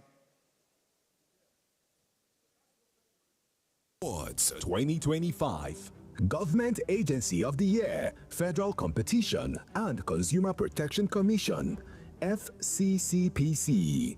The Federal Competition and Consumer Protection Commission has emerged as a formidable guardian of fairness in Nigeria's marketplace. Under purposeful leadership, the FCCPC has combined courage, competence, and compassion to protect consumers and promote healthy competition through decisive enforcement actions. The Commission has recovered billions of naira for consumers, curbed exploitative practices, and established landmark rulings that reinforce accountability in the digital and corporate space. Its regulation of digital lenders, crackdown on predatory practices, and expansion of consumer complaint channels has given ordinary Nigerians a voice in markets where they once felt powerless. Internally, the FCCPC's adoption of digital case tracking, decentralized operations, and public sensitization campaigns reflects an agency committed to transparency and service.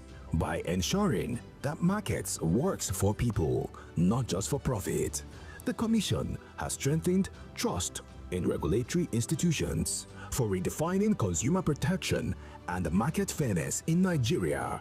The FCCPC is the Government Agency of the Year 2025. Thank you very much. Let me just appeal to all of us. There are too many people standing. Can we take our seats, please?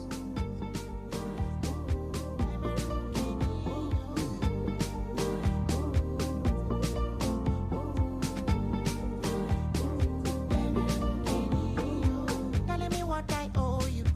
Telling me what you wanted me to give you. My darling, what is it that they told you? Telling me how they be fooling you like on you. Telling me how they be fooling you like on you. My darling, my darling. Eminem Kini, yo, my darling. Eminem Kini, yo, my darling. Eminem Kini, yo, my darling. Eminem Kini, yo.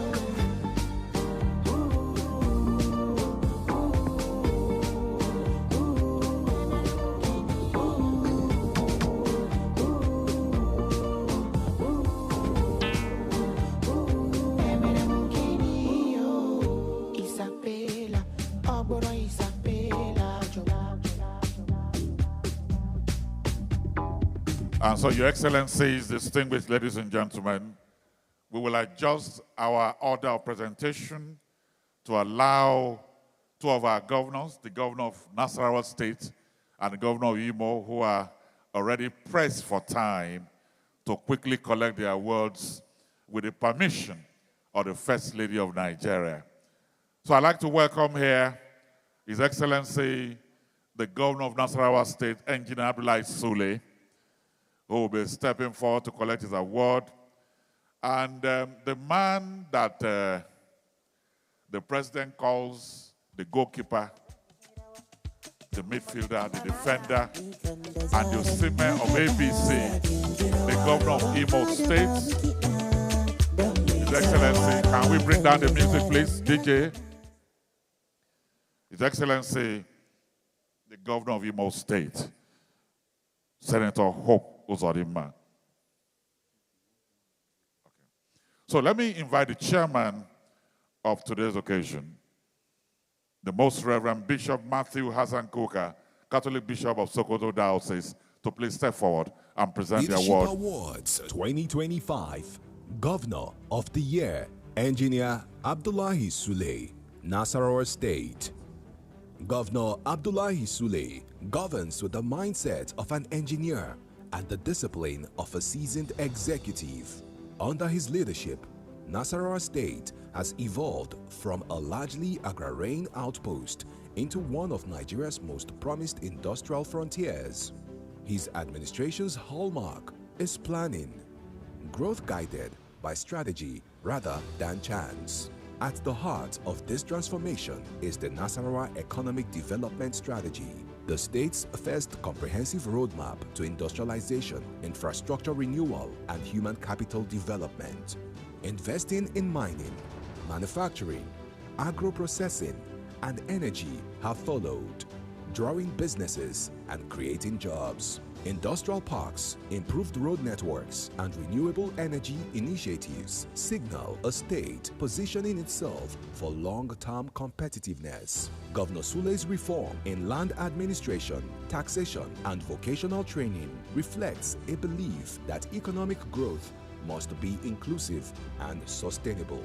By applying private sector efficiency to public governance, he has rebranded Nasarawa as a peaceful, investment-friendly corridor of opportunity. To demonstrate how technocratic leadership can unlock sustainable potential, Abdullahi Sule is the Governor of the Year 2025. Thank you very much.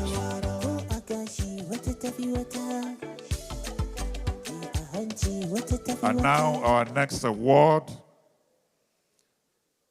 Governor of the Year. Like I said earlier, that was a man that His Excellency the President calls the goalkeeper, the defender, the midfielder, and the Osimhen of APC. Can you bring the music down, please? Thank you.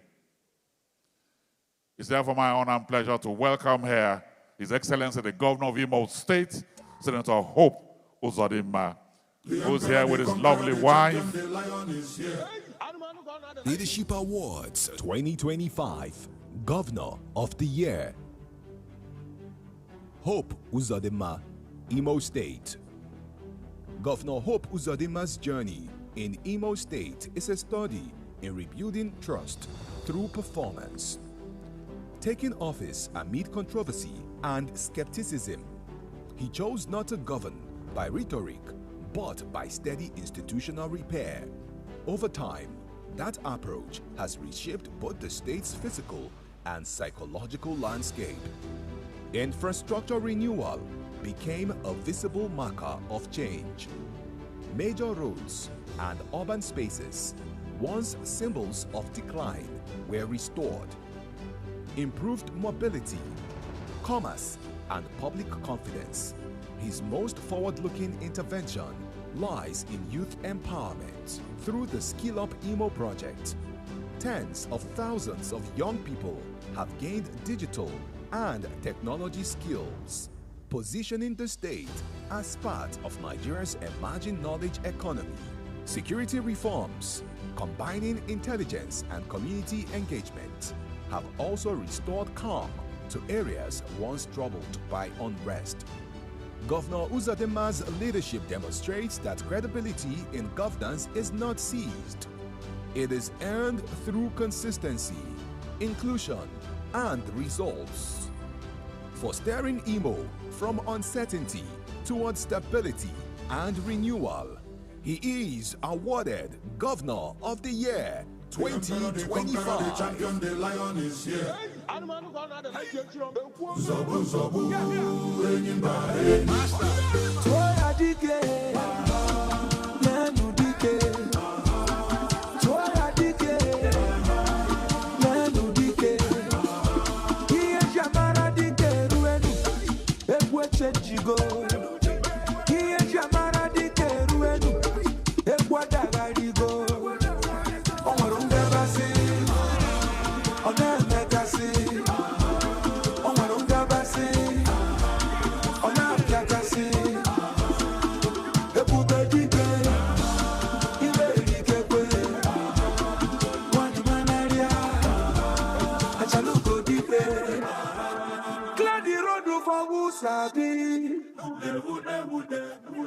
Congratulations to the Governor of Imo State.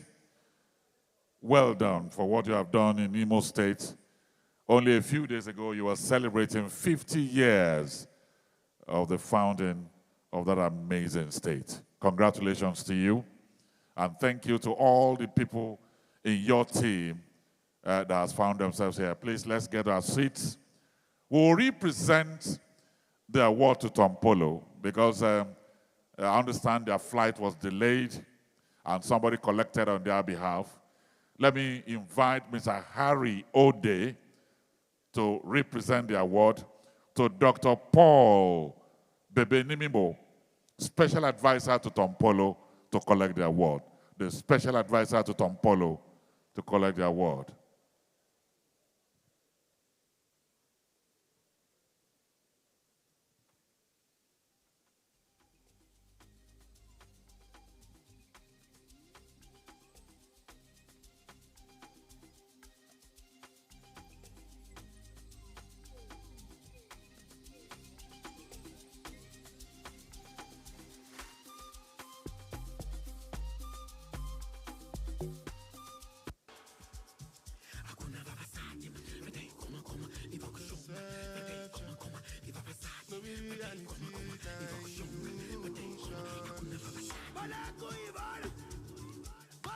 Well, when you get back, our regards to Tom Polo and our love to him. For political House of Reps Member of the Year for Constituency Development. And it goes to Right Honorable Unyime Idem, PhD. For some of us who are here, if you are not a cameraman, please let us take our seats, please. Let's take our seats. Leadership Awards 2025 House of Representative Member of the Year. Right Honorable Unyime Idem, PhD, for Constituency Development.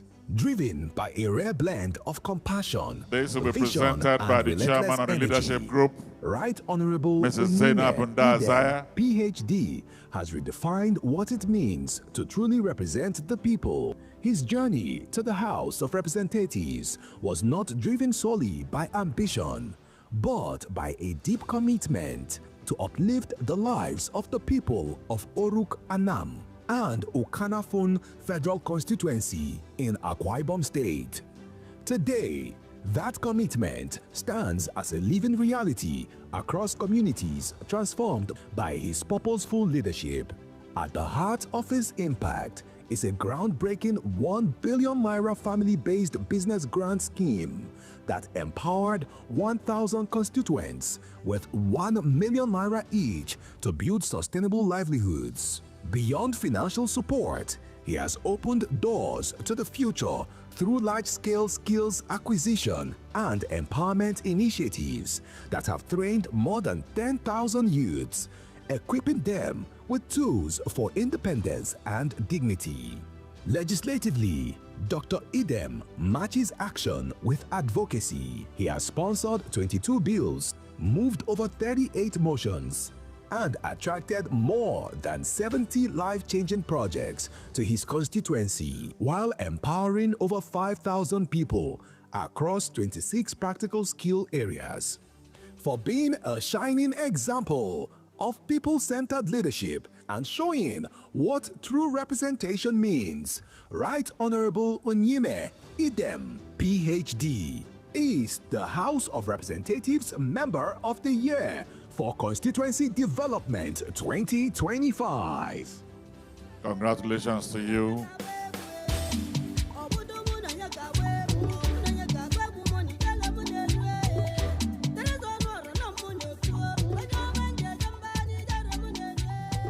For the Legislator of the Year,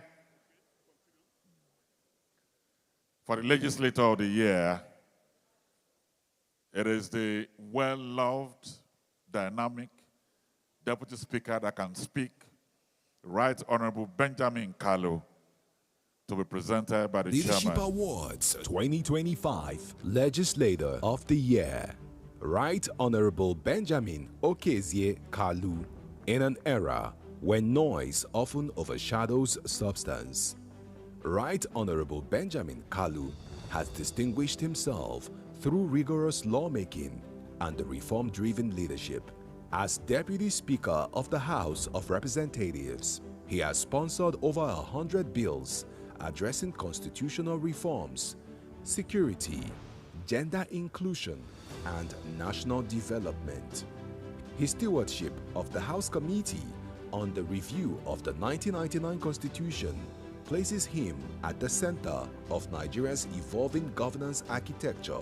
Yet, beyond legislation, his work in dialogue and peace-building initiatives in the Southeast underscores a belief that laws must survive unity and healing. For combining intellectual depth with compassion and global legislative engagement, Kalu represents a generation of leaders focused on enduring institutional reform. For purposeful and impactful lawmaking, he is honored as Legislator of the Year 2025.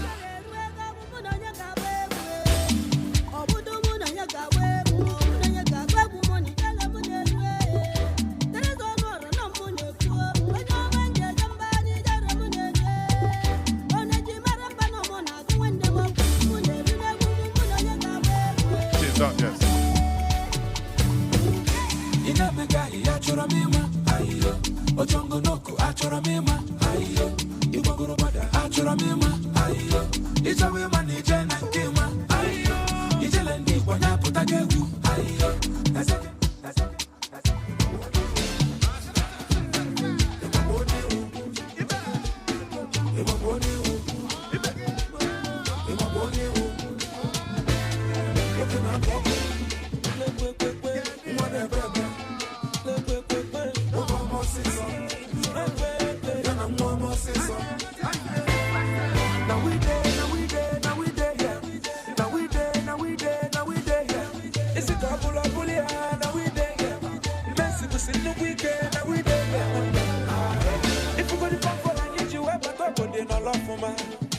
no choice.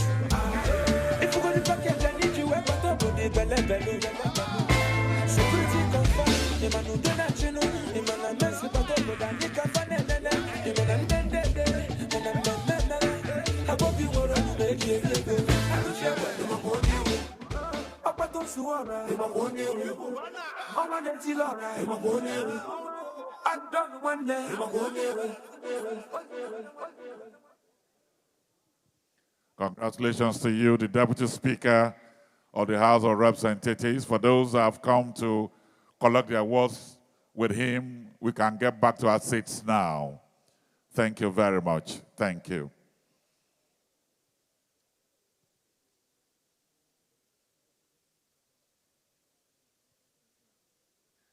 Let me welcome Usman Shehu Bauchi, the Commissioner for Information, representing His Excellency, the Governor of Bauchi State, His Excellency Bala Mohammed. Who gave you this? That's the one that collected the award now. The Governor of the Year, one of the Governors of the Year, is now going to the Ekiti State Governor, Biodun Oyebanji, represented here by his Chief of Staff, Mr. Ni Adebayo.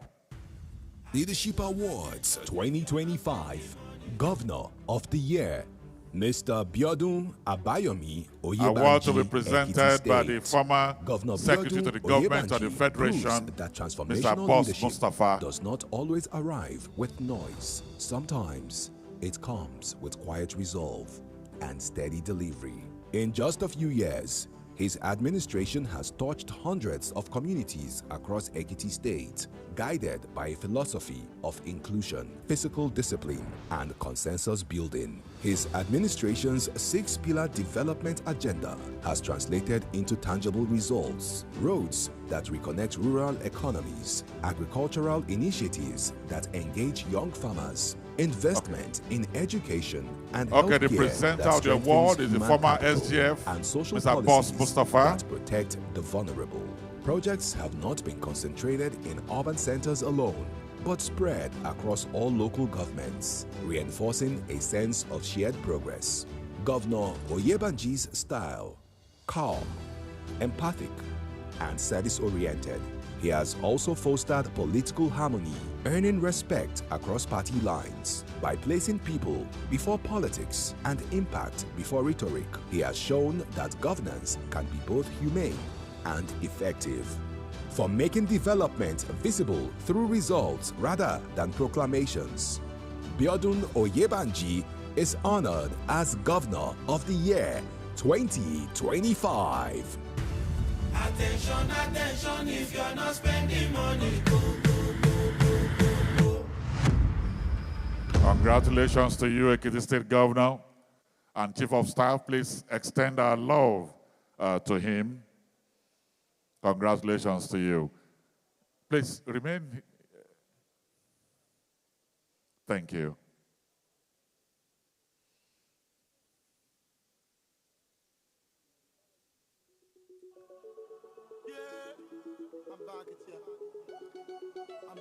The next award for Governor of the Year goes to His Excellency, the Governor of Kaduna State, His Excellency, Senator Uba Sani.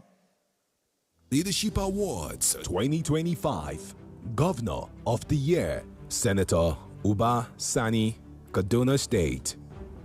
Governor Uba Sani's leadership in Kaduna State is defined by reconciliation through development, taking charge of a state marked by division. He chose inclusion as his strategy and progress as his language. Infrastructure renewal has extended across all local governments, ensuring that development is not perceived as selective. Healthcare expansion, agricultural support for tens of thousands of farmers, and targeted youth and women empowerment programs have strengthened both livelihoods and social cohesion. Drawing from his background in activism and public service, Governor Sani governs with the Constitution and empathy. His administration demonstrates that fairness, dialogue, and visible development can restore trust and build peace. For uniting communities through inclusive growth and purposeful leadership, Uba Sani is the Governor of the Year 2025. Abdul on the beat. DJ Abdullah kan kiɗa. Samun kuɗi bayan an sha wuya akwai daɗi. In kana da kuɗi, kana da aboki. Akasin haka in ka wuce su matsaki. Jikin nan akwai addu'a bana tsoron baki. Wayo Allah, wayo Allah na, wayo Allah, wayo Allah na, wayo Allah, wayo Allah na. Duniya na ban tsoro, wayo Allah, wayo Allah na, wayo Allah, wayo Allah na, wayo Allah, wayo Allah na. Duniya na ban tsoro, wayo Allah na. Wani abu ne ke damuna, ni na dafa kuma ya nuna. Na kusa da ni ke zagina, cha bayan ido na, ni zagin su baya damuna. Basu su yi ko a riga na, ya fara no concern me. Ade ma de na de ne find me. Ali ya san Ali, ganewa sai mai hankali. Kutuma kura uba. Uba ban balaga ba amma sai jaraba. In abincin akwai daɗi sai na daba. Wayo Allah, wayo Allah na, wayo Allah, wayo Allah na, wayo Allah, wayo Allah na. Duniya na ban tsoro. Wayo Allah, wayo Allah na, wayo Allah, wayo Allah na, wayo Allah, wayo Allah na. Duniya na ban.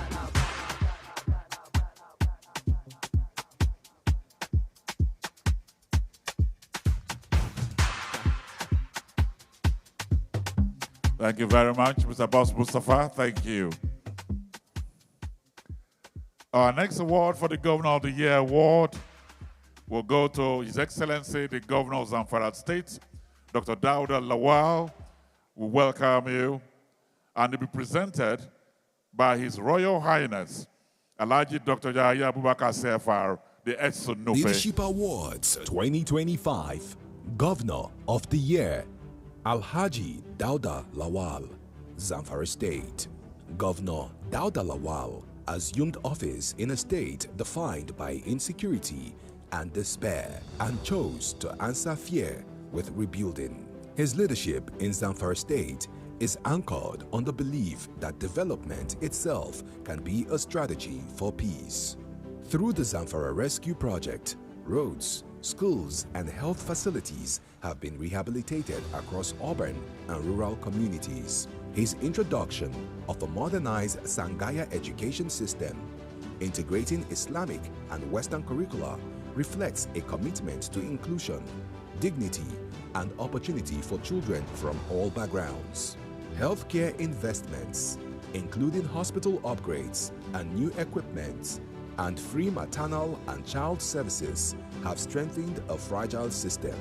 Meanwhile, security initiatives combining community protection guards with enhanced law enforcement logistics have helped reduce violence and restore confidence. Governor Lawal's work signal a state moving from survival towards dramatic recovery and growth, fostering Zamfara onto a path of peace and renewal, and steadily changing the narrative. Dauda Lawal is the Governor of the Year 2025. Congratulations to you, the Governor of Zamfara State. Attention. There was a mediation.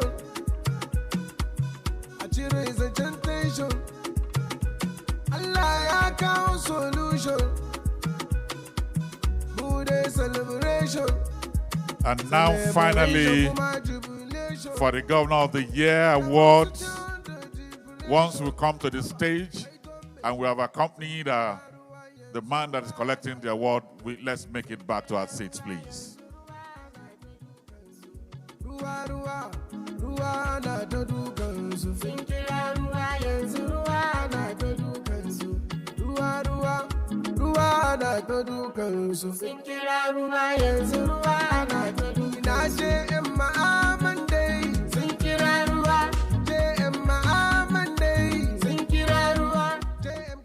Thank you very much, DJ.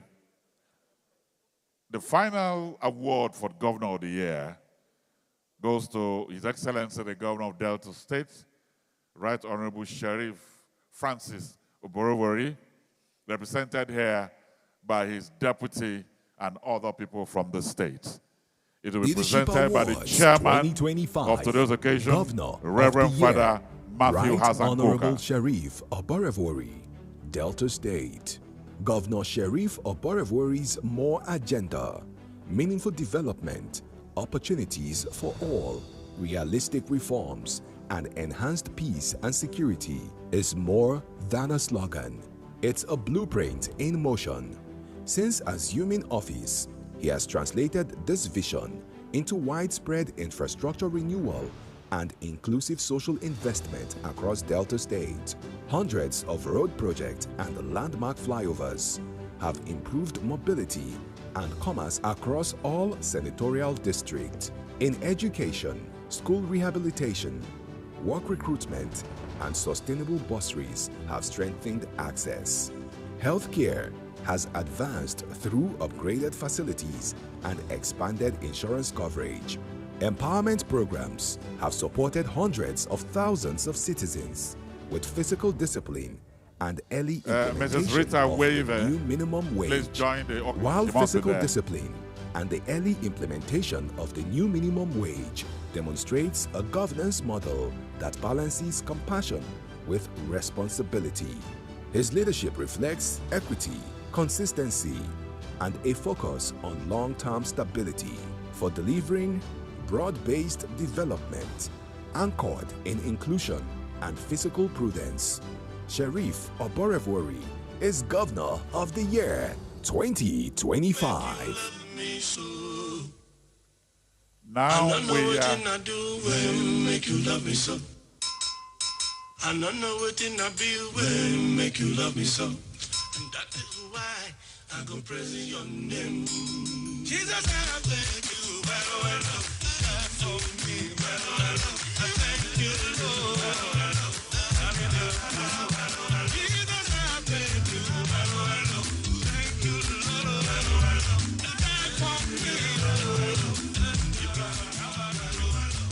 Oh yeah, let's settle down, please. Let's settle down. Let's settle down, please.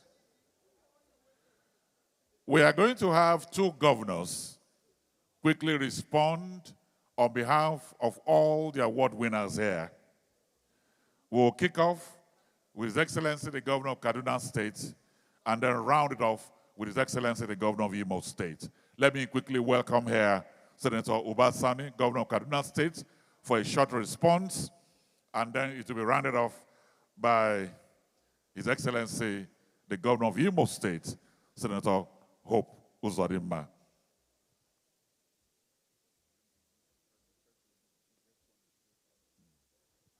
We are having all these responses so that we settle the room, because the peak of the awards is coming, and that is the Person of the Year.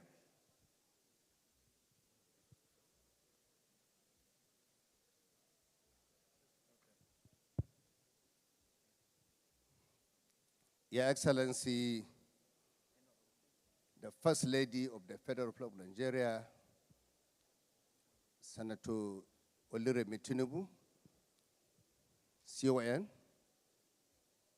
the former First Lady of the Federal Republic of Nigeria, the impatient Jonathan, my sister, the Deputy Secretary General of the United Nations, Dr. Amina Mohammed, the Chairman of Progressive Governors Forum, and our leader, distinguished Senator Hope Uzodinma, the governor of Imo State,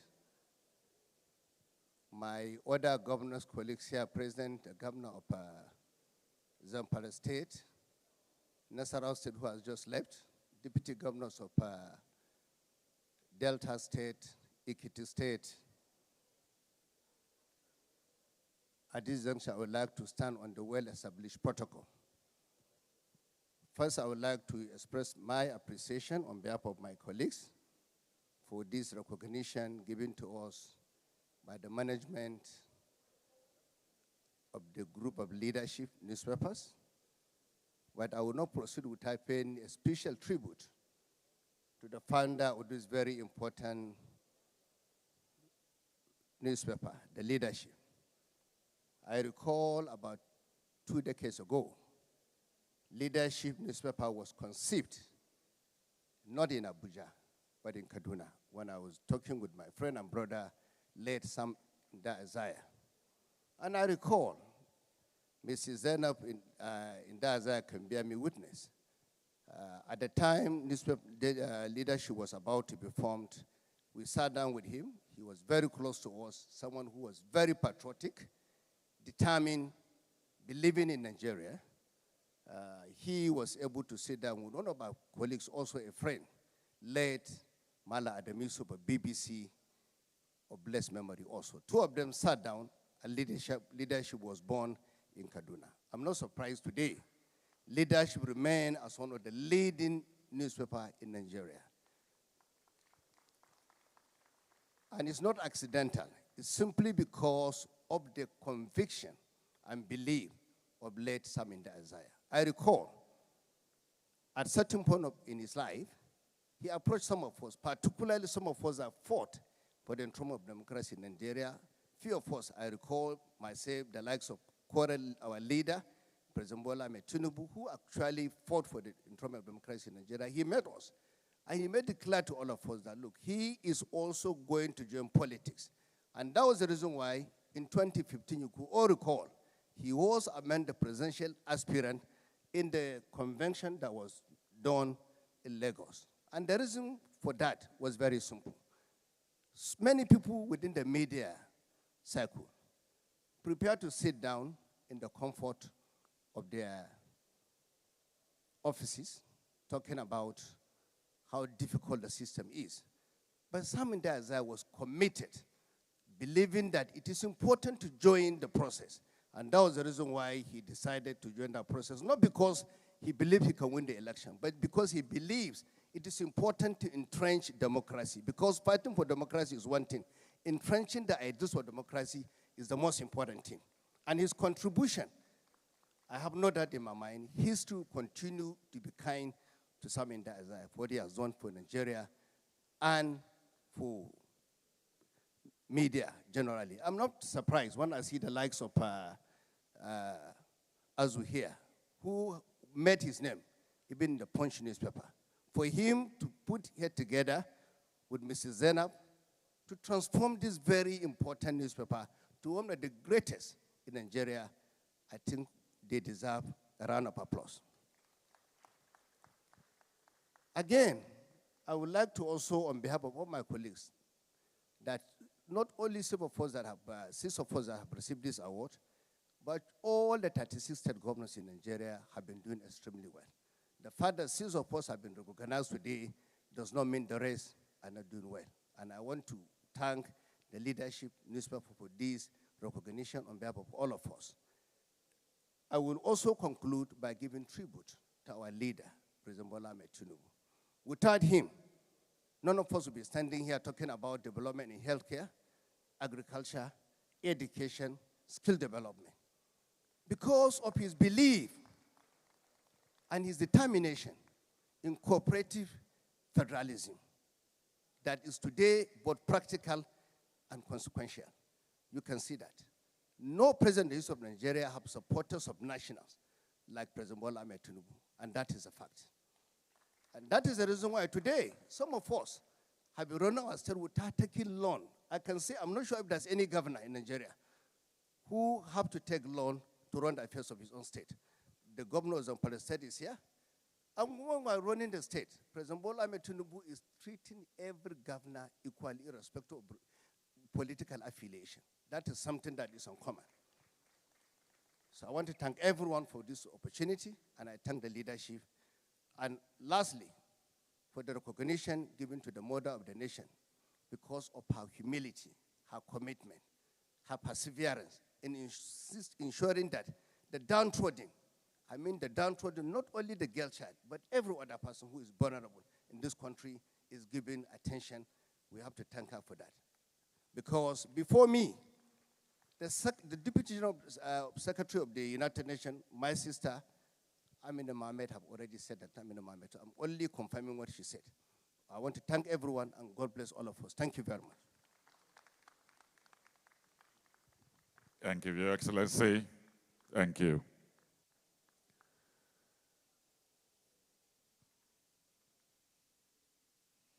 And then the final response before the peak of the awards, which is the Person of the Year, is coming from the man that did an amazing celebration on Saturday in Imo State at Imo State at 50.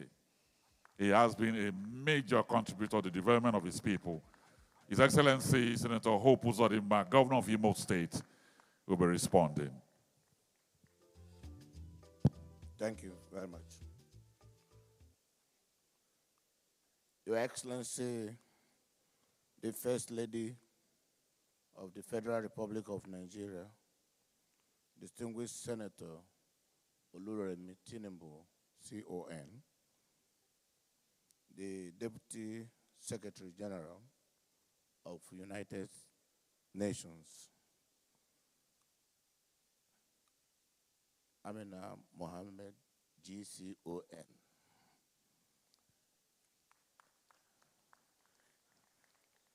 Let me, for want of time, align with the protocol that has been established for this occasion and greet all the personalities here gathered. Mine is to, on behalf of all of us that received the award today, to thank the leadership newspapers, the organizing committee of this event, the personalities that were honored, Your Royal Majesties, distinguished guests that attended the event. We are very humbled, and it's an evidence that democracy is working in Nigeria. It's an evidence that despite what we do and where we work, there are institutions that are carefully watching, observing, recognizing performances of individuals assigned to serve our great nation, contributing our own quota in our various areas of job and endeavors towards national development.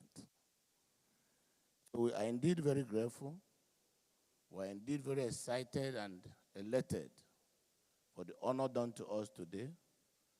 And we give glory to Almighty God who made this day possible. So my work is to, on behalf of all of us, to say thank you. Thank you for coming. Thank you, the organizers. And eventually, thank you for those of us that will receive honor when next this organization arrangement is done again. So we give glory to Almighty God in the name of the Father, the Son, and the Holy Spirit. Thank you.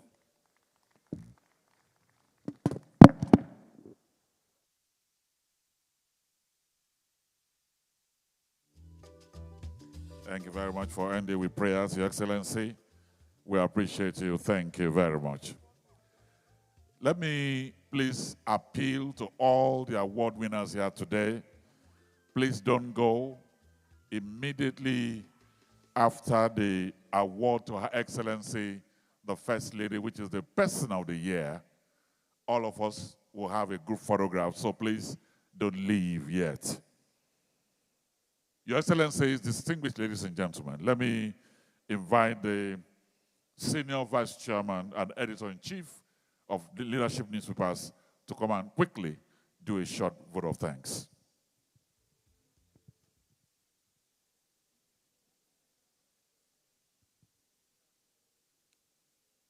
Your Excellencies, distinguished guests, ladies and gentlemen, as we draw this remarkable gathering to a close, our hearts are full of gratitude.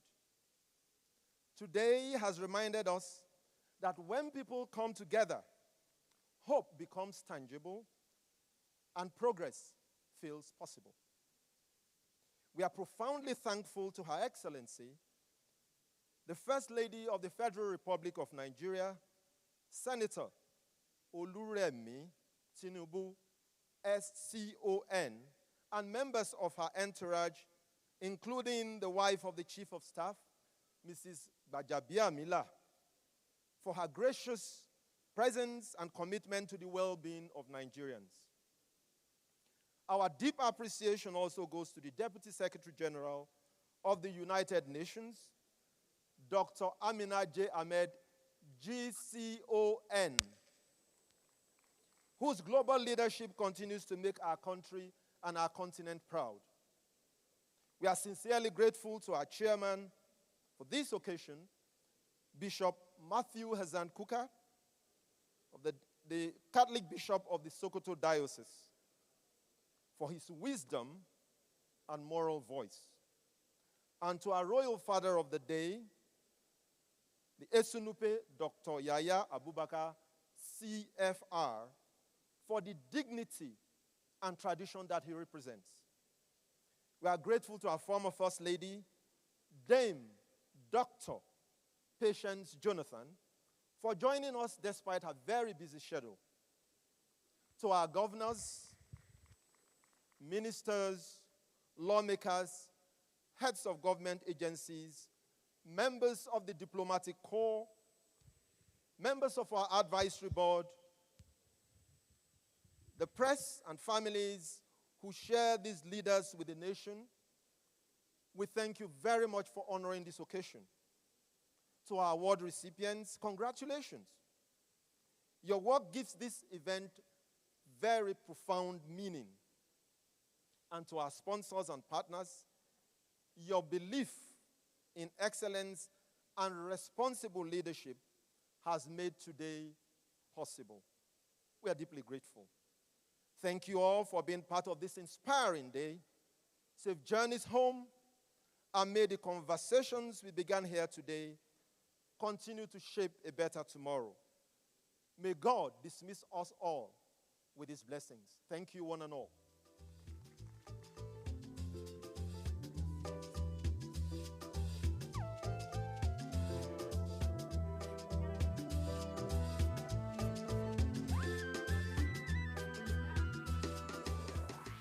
Thank you, DJ.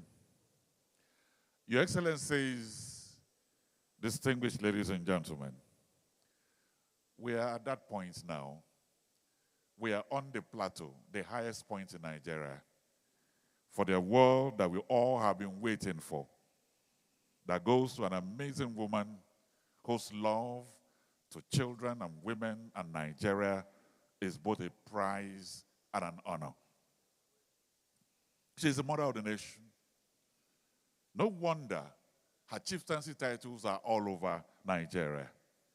She's the Yeye Ashiwaju Gbogbo Ile Oodua. She's the Ugosimba one of Enugu. She's the warrior queen of Akko Emirates in Gombe State. She's the Yaoba of Ikorodu. But her citation is coming. Ladies and gentlemen, for the person of the year, please welcome the First Lady of Nigeria, Senator Oluremi Tinubu CON.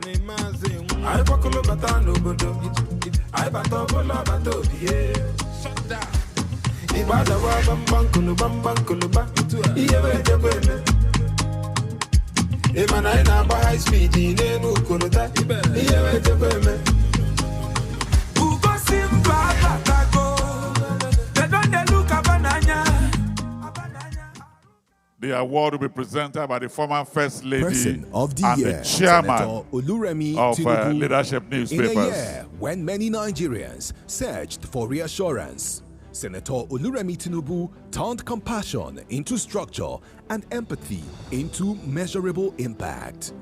As First Lady, she redefined a ceremonial office into a platform for disciplined, data-driven social investment through the Renewed Hope Initiative, RHI.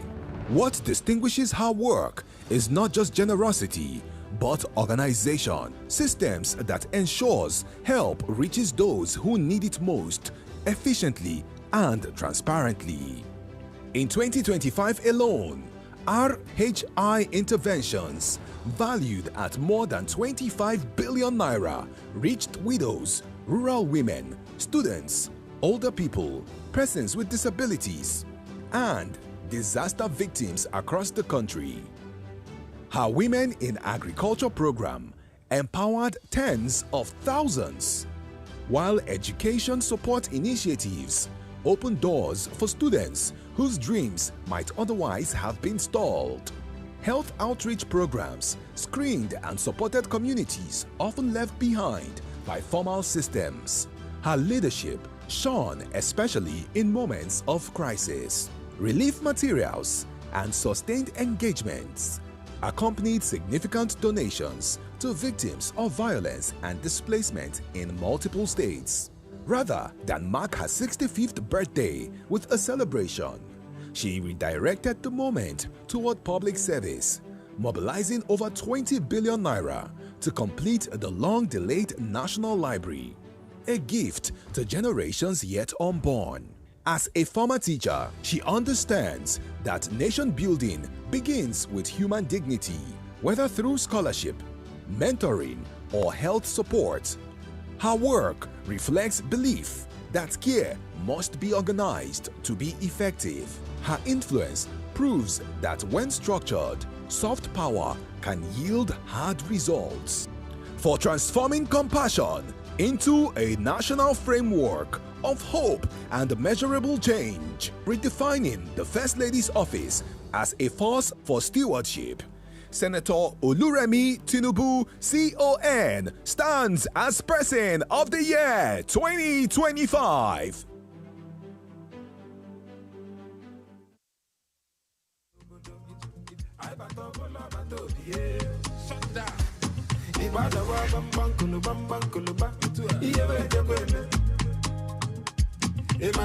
High speed in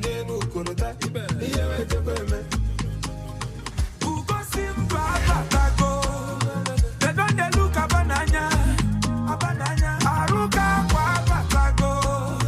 They don't they look abananya, yema no boda ni bunne pobodo, yema no boda ni bwaka pobodo. I think I look boys and velele, la rega gaijele fi no te reason ora. Amola ka se no ye gija konyala no duwe no mumebo.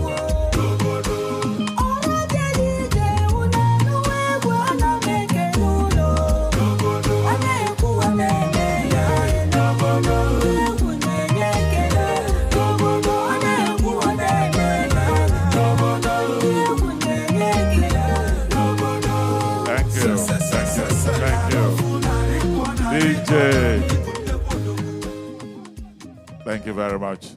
And so, Your Excellency, distinguished ladies and gentlemen, we'll be moving the podium forward for Her Excellency, the First Lady, to address this gathering.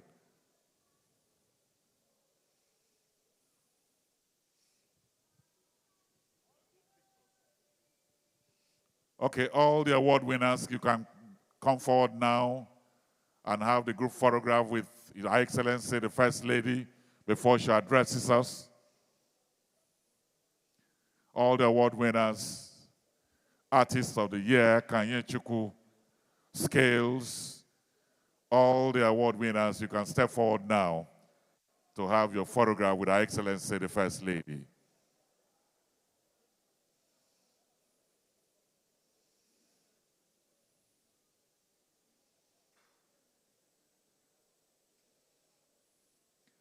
All the award winners here today,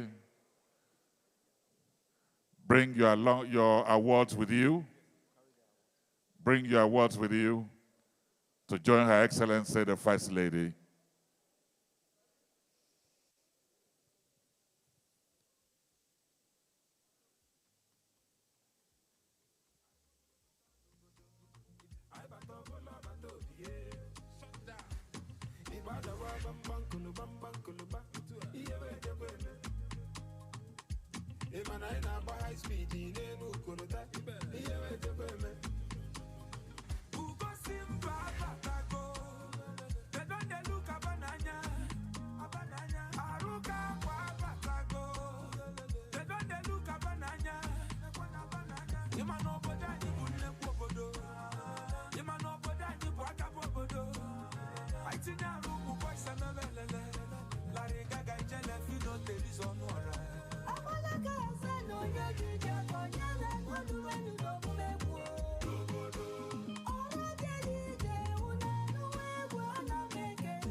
We can take our seats now for Her Excellency to address us.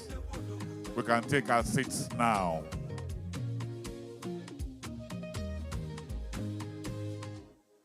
Let's please take our seats now. Your Excellency, distinguished ladies and gentlemen, I present you the First Lady of Nigeria, Her Excellency Senator Oluremi Tinubu CON, to address us. Your Excellency. Thank you very much. The former First Lady of the Federal Republic of Nigeria, Her Excellency Dame Dr. Patience Jonathan, the Deputy Secretary General of the United Nations and keynote speaker of today, Her Excellency Dr. Amina Mohammed, GCON, Deputy Speaker, House of Representatives, Right Honorable Benjamin Kalu, CFR, State Governors here present, His Excellency, and all award recipients that are here, His Excellency Senator Hope Uzodimma, CON, the Governor of Imo State, and the Chairman, Progressive Governors Forum, and his lovely wife, the First Lady of Imo State, Her Excellency Barrister Chioma Uzodimma. His Excellency Senator Ubasani, CON of Kaduna State, His Excellency Engineer Abdullahi Sule of Nasarawa State, His Excellency Dr. Mai Malabuni, CON Yobe State, His Excellency Dr. Lawal of Zamfara State, and the Deputy Governor of Delta State representing the Governor, His Excellency Honorable Monday John Oyeme.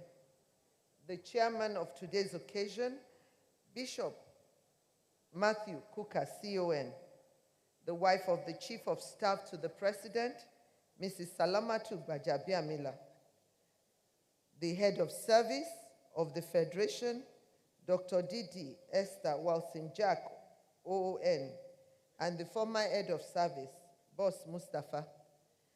Our host and chairman of Leadership Newspaper, Mrs. Zainab Unda Isaiah, and our entire team, the Edsun Nupe, His Royal Majesty, Alhaji Dr. Yahaya Abubakar, CFR, and other traditional rulers here present, top government functionaries, other award recipients, distinguished guests, ladies and gentlemen, and also the members of the Fourth Estate of the realm.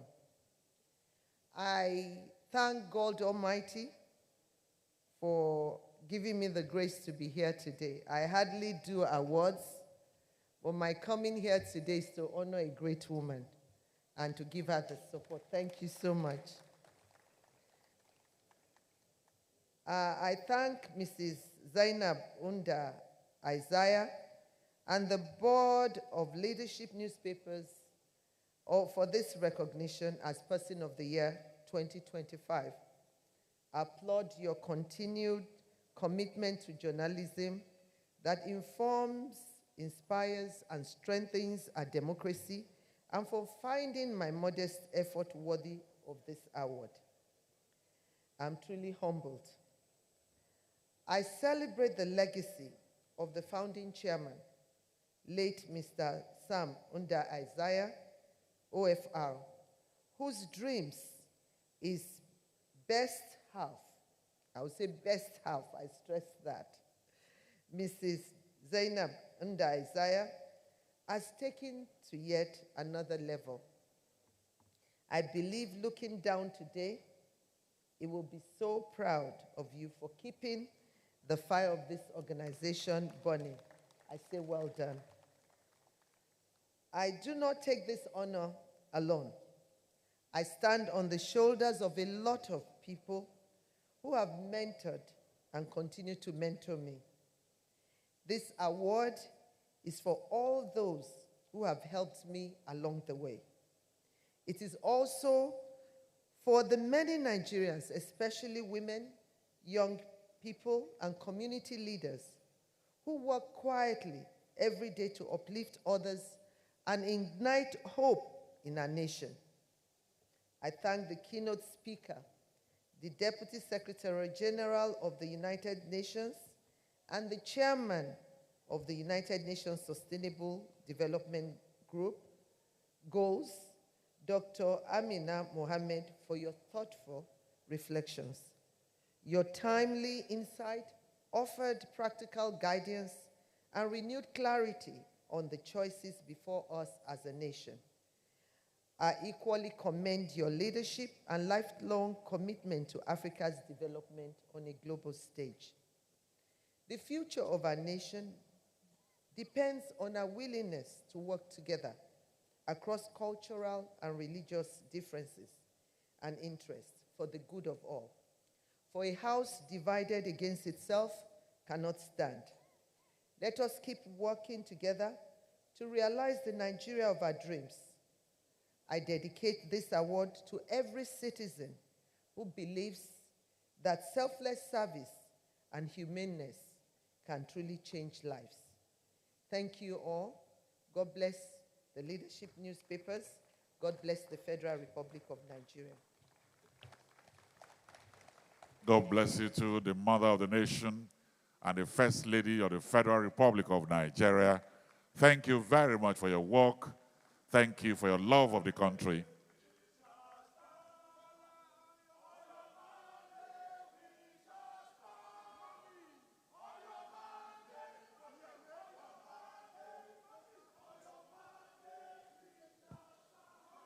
Thank you. Thank you. Thank you. Your Excellencies, distinguished ladies and gentlemen, Osadebe, the soprano, will be leading us as we close.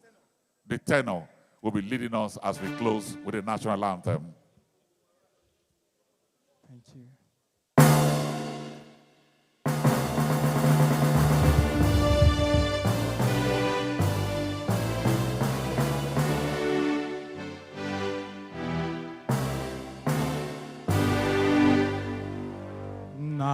Nigeria, we hail thee, our own dear native land. Though tribe and tongue may differ, in brotherhood we stand. Nigerian soul and proud to serve our sovereign motherland. Our flag shall be a symbol that truth and justice reign in peace or battle honored, and this we count as gain. To hand unto our children a banner without stain.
discussion continues and awards are presented.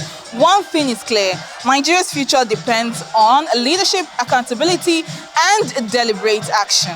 From Abuja, this has been the 18th Leadership Conference and Awards, charting a roadmap for accountability, sustainable development, and political stability. Thank you for watching.